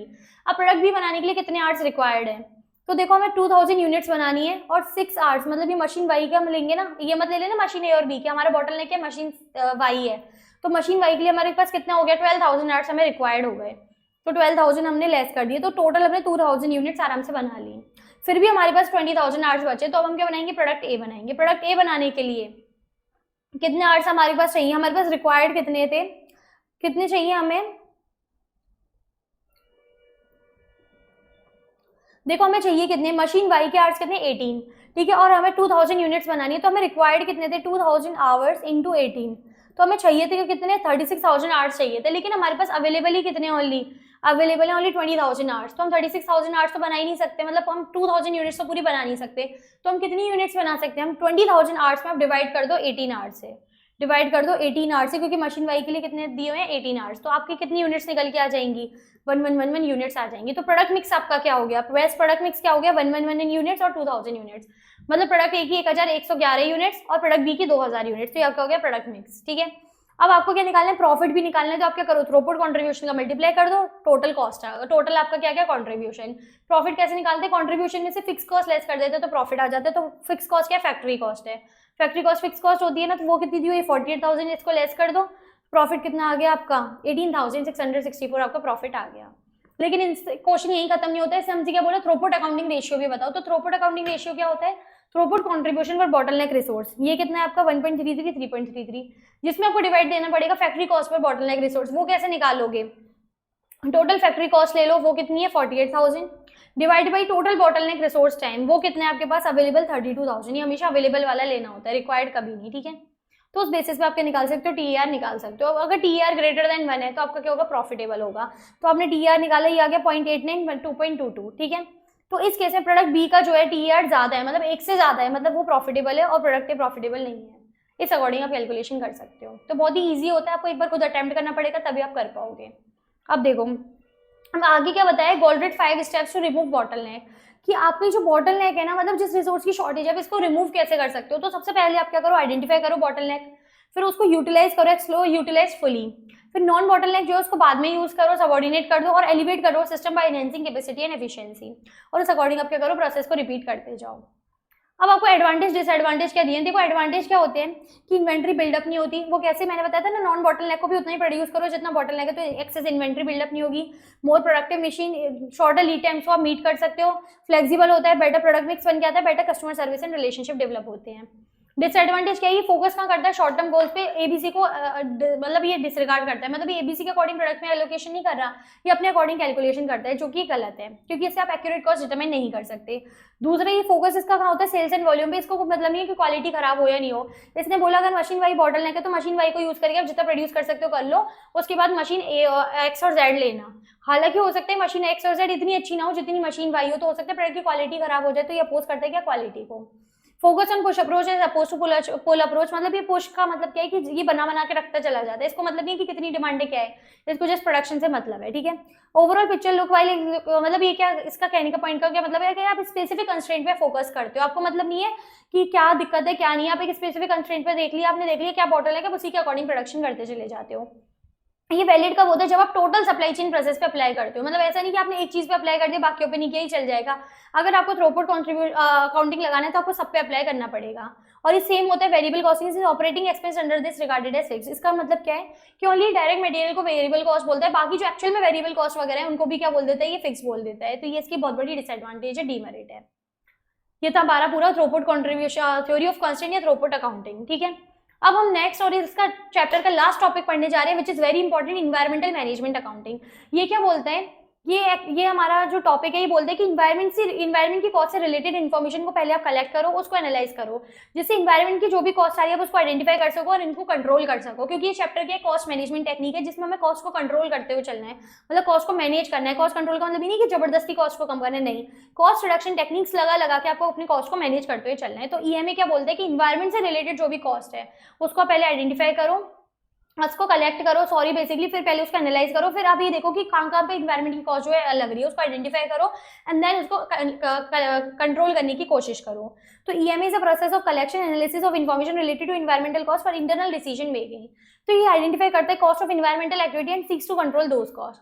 अब areas of application of EMA क्या है, मतलब ईएमए जो है ना वो कहाँ पे अप्लाई होता है, तो ये प्रोडक्ट प्राइसिंग में अप्लाई होता है। प्रोडक्ट प्राइसिंग में कैसे, देखो मेजोरिटी ऑफ द क्वेश्चन भी किसके थे, प्रोडक्ट प्राइसिंग के थे। इसका मतलब क्या होता है कि जब भी आप किसी प्रोडक्ट की कॉस्ट निकाल रहे होते हो ना, तो आपको ईएमए कंसीडर करना पड़ता है, मतलब इन्वायरमेंट से रिलेटेड जो भी कॉस्ट है उसको कंसीडर करना पड़ता है। कैसे करते हो आप, एबीसी लगा के करते हो। इसलिए मैंने बोला था कि एबीसी दो जगह यूज होते हैं, तो टारगेट कॉस्टिंग में आपको बताया था और एक यहाँ पे यूज होता है। यहाँ कैसे होता है कि मान के चलो आपने देखा कि इन्वायरमेंट से जो कॉस्ट आ रही है ना, प्रोडक्ट ए में ज्यादा आ रही है, तो आप उसका अकॉर्डिंग एबीसी के अकॉर्डिंग एलोकेट करोगे, प्रोडक्ट बी में करोगे, सी में करोगे, तो इससे क्या होता है प्रोडक्ट की एक्यूरेट कॉस्ट निकल के आ जाती है। तो प्रोडक्ट प्राइसिंग में कौन हेल्प करता है, ईएमए। बजटिंग में कैसे हेल्प करता है कि जब भी आप बजट बना रहे हो तो आपको इन्वायरमेंट की कॉस्ट को माइंड में रखते हुए बजट सेट करना चाहिए। ऐसा नहीं कि बाद में फिर इतनी ज्यादा कॉस्ट आ जाए कि आपका पूरा बजट ही हिल जाए। इन्वेस्टमेंट अप्रेजल, इसका मतलब क्या है कि जब आप डिसीजन लेते हो ना कि बिजनेस में कौन सी मशीन यूज करनी चाहिए, क्या किस तरह से प्रोडक्शन करना चाहिए, फैक्ट्री सेटअप वगैरह कैसे होनी चाहिए, और नई नई तरह के डिसीजन लेते हो इन्वेस्टमेंट के पर्पज से, तो आपको क्या है इन्वायरमेंट को ध्यान में रखते हुए करना चाहिए। मतलब ईएमए की कॉस्ट को ध्यान में रखो। सपोज आप मशीन आप ले रहे हो डिसीजन कि आपको मशीन कौन सी परचेज करनी चाहिए, तो आप मशीन वो वाली परचेज करो जो पोल्यूशन भी जो करे या कम करे, पोल्यूशन प्रोडक्शन भी क्या करे, कम करे, उस टाइप की मशीन आप यूज करो। तो इन्वेस्टमेंट अप्रेजल करते टाइम भी आपको क्या करना है, ईएमए को कंसीडर करना है। सेटिंग परफॉर्मेंस टारगेट, जब आप परफॉर्मेंस के टारगेट सेट कर रहे हो कि आपको इतने एक दिन में इतनी यूनिट्स बनानी है, तो आपको माइंड में भी रखना पड़ेगा कि आप जब जितनी भी यूनिट्स बना रहे हो उन पर पोल्यूशन वगैरह कितना होगा, आप कैसे कंट्रोल करोगे। तो एरियाज ऑफ एप्लीकेशन क्या होगा, product pricing, budgeting, investment appraisal and setting performance target. अब नेक्स्ट बोले क्लासिफिकेशन ऑफ इन्वायरमेंटल कॉस्ट, मतलब कि इन्वायरमेंट की जो कॉस्ट है ना वो डिफरेंट वेज में आप जो है क्लासीफाई कर सकते हो। काफी सारे लोगों ने अलग अलग तरीके से क्लासिफिकेशन दी है। सबसे पहले और सबसे इंपॉर्टेंट दिया है as per H&M, हेंजन and Mendoza.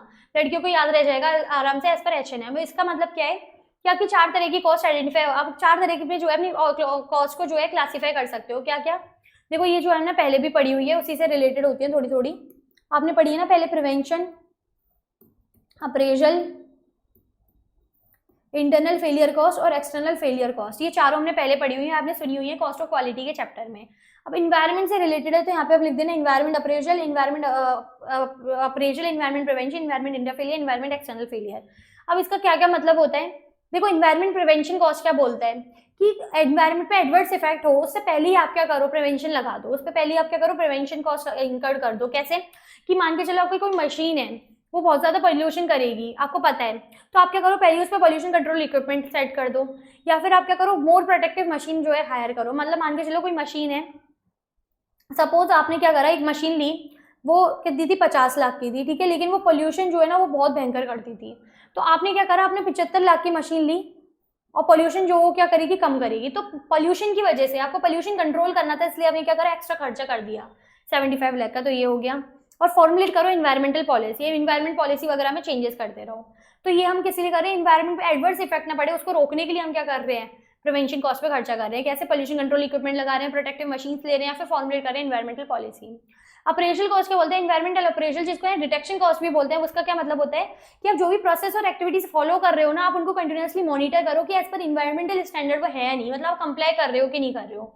For determining weather process acting compliance with environmental standard और नॉट, आप कैसे करोगे, मॉनिटरिंग या टेस्टिंग करो, कंटेमिनेशन टेस्ट वगैरह लगा दो, इन्वायरमेंटल एक्टिविटीज के ऑडिट वगैरह कराओ, उस तरह से आप ये जज कर सकते हो। ठीक है, नेक्स्ट आता है इन्वायरमेंटल फेलियर कॉस्ट। इसका क्या मतलब है कि आपने जो एक्टिविटीज करी है उससे जो भी आपकी कॉस्ट हुई है ना, मतलब आपने जो भी एक्टिविटीज करी उससे आपका जो भी वेस्ट जनरेट हुआ है या जो भी हुआ है, आपने उसको इन्वायरमेंट में डिस्पोज नहीं किया, आपने with not discharge into environment.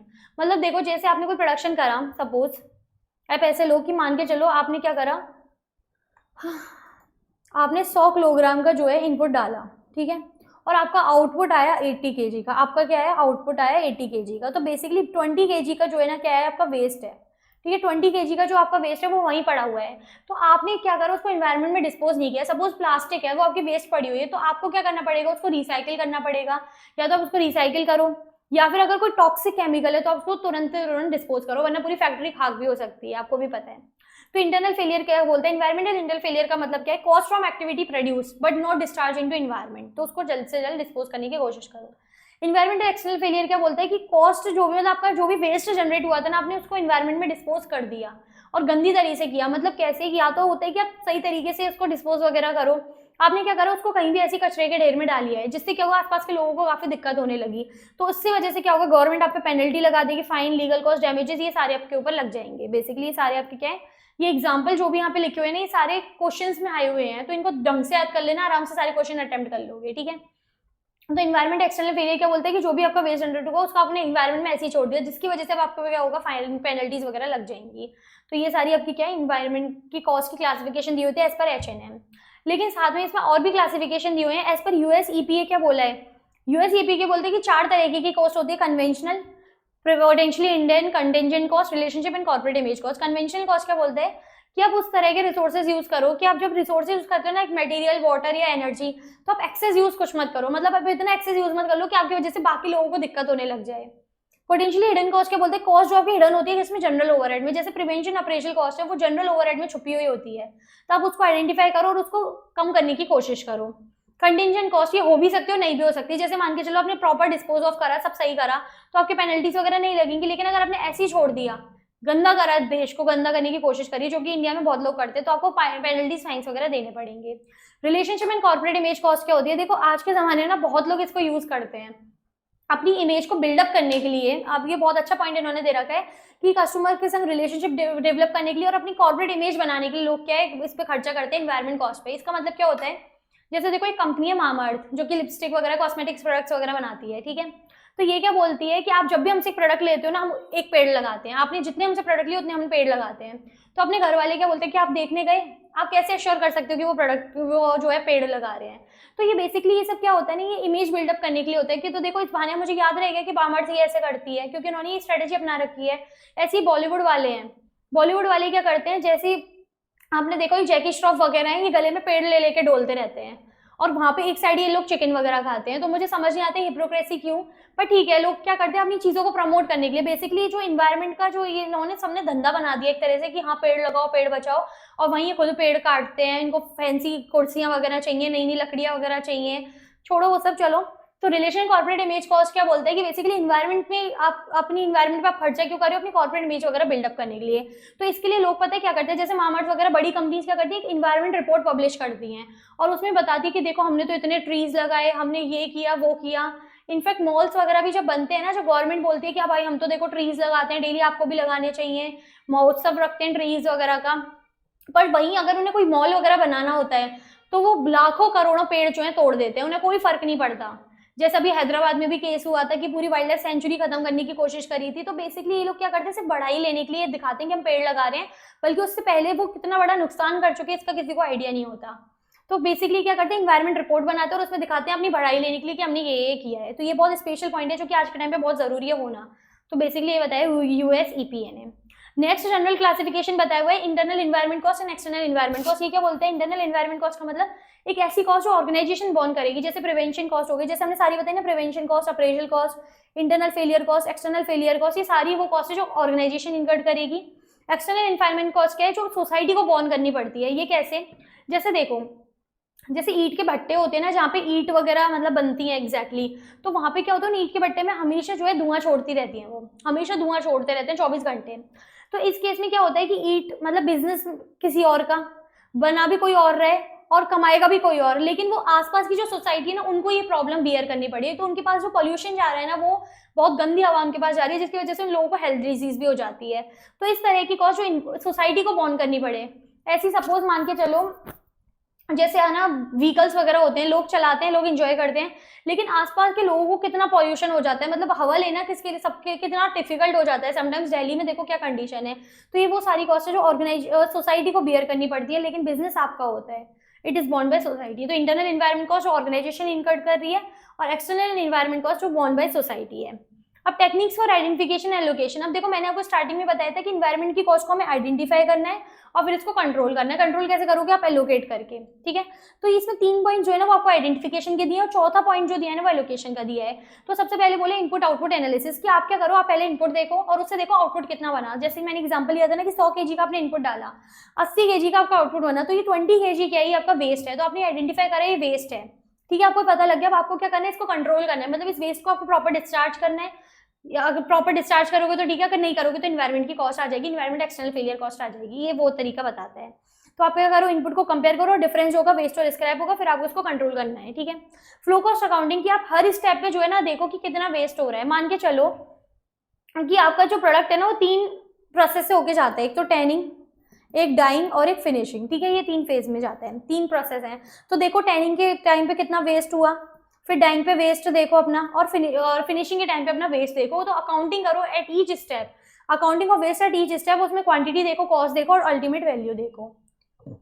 Life cycle costing क्या बोलता है, जब आप टोटल इन्वायरमेंट कॉस्ट निकालोगे ना, मतलब आपको जब आप इन्वायरमेंट की कॉस्ट निकालोगे तो during the entire life, during the product life cycle आपकी टोटल इन्वायरमेंट कॉस्ट कितनी है, आप उसको कंसीडर करो, ठीक है, over the entire life. Activity based costing क्या बोलते हैं कि अब आपने जो कॉस्ट निकाली है ना उसको एलोकेट करो ईच प्रोडक्ट में, allocation of environment cost to each product आपको एलोकेट करनी है क्या, एबीसी यूज करके, ठीक है। अब नेक्स्ट आता है कि आप कैसे कंट्रोल या मैनेज करोगे, आपने आइडेंटिफाई कर लिया, एलोकेट कर दिया, अब कंट्रोल और मैनेज कैसे करोगे, तो उसके लिए आपको ये 5 चीजें बताइए कि आप वेस्ट के केस में कैसे करोगे, आप टोटल अप्लाई करोगे, आप क्या देखोगे टोटल आपने इनपुट कितना डाला, ठीक है, टोटल इनपुट कितना डाला, टोटल आउटपुट कितना बना, फिर जो डिफरेंस है उसको कंपेयर करोगे। आप क्या करो, मास बैलेंस अप्रोच लगाओ to determine material waste in production, compare करो weight of material bought with the product yield. फिर नेक्स्ट आता है वाटर, आप क्या करो, अभी देखो कि वाटर जो है एक्सेस कहाँ पे यूज हो रहा है और उसका इफेक्टिव यूटिलाइजेशन कहाँ हो रहा है, जहाँ पे आपको लगे कि वेस्ट हो रहा है वहाँ पे वाटर, आप उसके क्या करो, अल्टरनेटिव्स अप्लाई करो, जैसे आप आरओ यूज करो, अल्ट्रा फिल्ट्रेशन यूज करो, ये सारे यूज करो। एनर्जी के केस में आप देखो कि फालतू जो है लाइट्स वगैरह कहाँ वेस्ट हो रही है, identify inefficiency in wasteful practices and try to remove them. जैसे जैसे आप एलईडी लाइट्स वगैरह लगाओ, सोलर लाइट्स लगाओ, 5 स्टार एनर्जी इक्विपमेंट्स यूज करो, जैसे मैंने एसी का एग्जांपल दिया था ना स्टार्टिंग में कॉस्ट कंट्रोल कॉस्ट रिडक्शन में कि आप 1 स्टार एसी यूज करते हो तो आपका इलेक्ट्रिसिटी एक्सपेंस आ रहा है, तो आप क्या करो 5 स्टार एसी यूज करो, जिससे आपकी एनर्जी भी सेव होगी और आपका खर्चा भी बचेगा, ठीक है। ट्रांसपोर्ट एंड ट्रेवल में देखो कि आप जो व्हीकल्स यूज कर रहे हो ना बहुत ज्यादा पोल्यूशन कर रहे हैं, जैसे डीजल पेट्रोल वाले, तो आप ईवीज यूज करो, ठीक है, आजकल काफी लोग कर भी रहे हैं। फिर लास्ट इसमें बताया कंज्यूमेबल एंड रॉ मटेरियल कि आप ये क्या डायरेक्टली एट्रीब्यूटेबल कॉस्ट होती है, आप डायरेक्ट देख सकते हो कि कॉस्ट कैसे सेव होगी। जैसे मान के चलो कि प्रिंटर है ना, उसमें जो है इंक है बार बार आपको डालनी पड़ती है, तो यूजली पहले क्या करते थे लोग, उसको है ना चेंज ही कर देते थे कि बार बार इंक खत्म हुई और उसको चेंज किया, तो उनका काफी खर्चा आता था। लेकिन अब क्या इंक रिफिल का ऑप्शन आ गया है, तो यूज करो toner cartridge refill rather than replace, तो ये क्या होता है डायरेक्टली एट्रीब्यूटेबल कॉस्ट होती है, मैनेजमेंट के संग डिस्कस करके आप इसको कम कर सकते हो। रिसाइकेबल टेक्नोलॉजी लगाओ for consumable and raw material. अब इसमें आता है कि आपको इन्वायरमेंट कॉस्ट को जो है मैनेज क्यों करनी होती है, इसके रीजन क्या होते हैं, मैं आपको बोल रही हूँ मैनेज करो कंट्रोल करो, पर रीजन क्या है क्यों करें, तो ये 6 रीजन आपको कुछ दिए हुए हैं, सॉरी 4 रीजन आपको दिए हुए हैं। सबसे पहले बोला है कार्बन फुटप्रिंट। देखो जब आप इन्वायरमेंट में कुछ आप जैसे मान के चलो प्रोडक्शन कर रहे हो, तो आपका मान के चलो प्रोडक्शन करते टाइम इन्वायरमेंट में कुछ ऐसी गैसेस निकली हो जो काफी ज्यादा डेंजरस हैं, तो आपको कंट्रोल करना बहुत जरूरी है, ठीक है। जैसे वो फार्मास्यूटिकल कंपनीज वगैरह होती है ना, तो उनमें काफी ज्यादा कंट्रोल होता है कि भाई कोई भी गैस ऐसी लीक ना हो जाए कि जैसे पूरे इन्वायरमेंट को हार्मफुल हो जाए। इन्वायरमेंट कॉस्ट जो है बहुत ज्यादा होती है, तो वो जरूरी है मैनेज करना, और इन्वायरमेंट में जो कॉस्ट आती है काफी ज्यादा हार्मफुल मतलब ज्यादा हो जाती है। जैसे मान के चलो आपने मैनेज नहीं करी तो फिर आप पे फाइन पेनल्टीज लगेंगी, तो इससे बेटर है कि आप पहले ही मैनेज करके चलो। For gaining advantage over rivals and improving brand image, जो कि मैंने आपको बताया जैसे मामाअर्थ वगैरह कंपनी करती हैं कि अपने कॉम्पिटिटर से आगे बढ़ने के लिए और अपनी ब्रांड की इमेज बनाने के लिए आप क्या करते हो, इन्वायरमेंट कॉस्ट का सहारा लेते हो।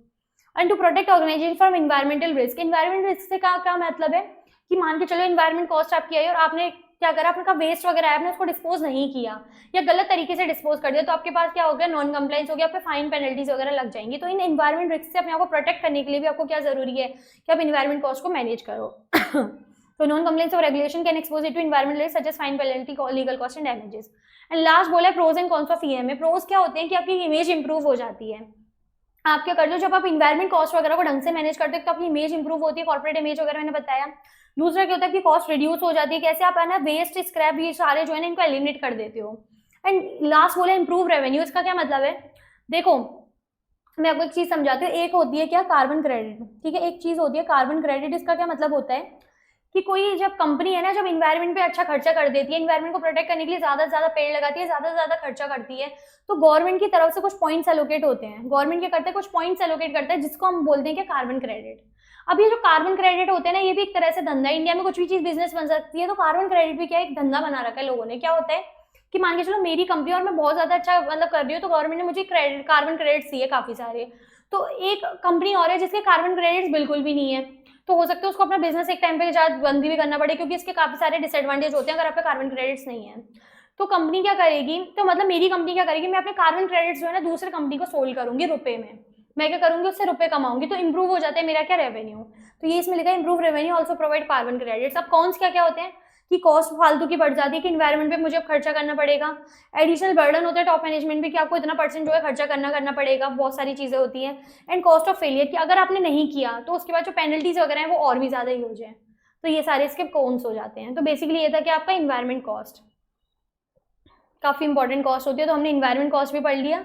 एंड इसी के साथ आपका ये चैप्टर जो है ना सक्सेसफुली पूरा कंप्लीट हो चुका है।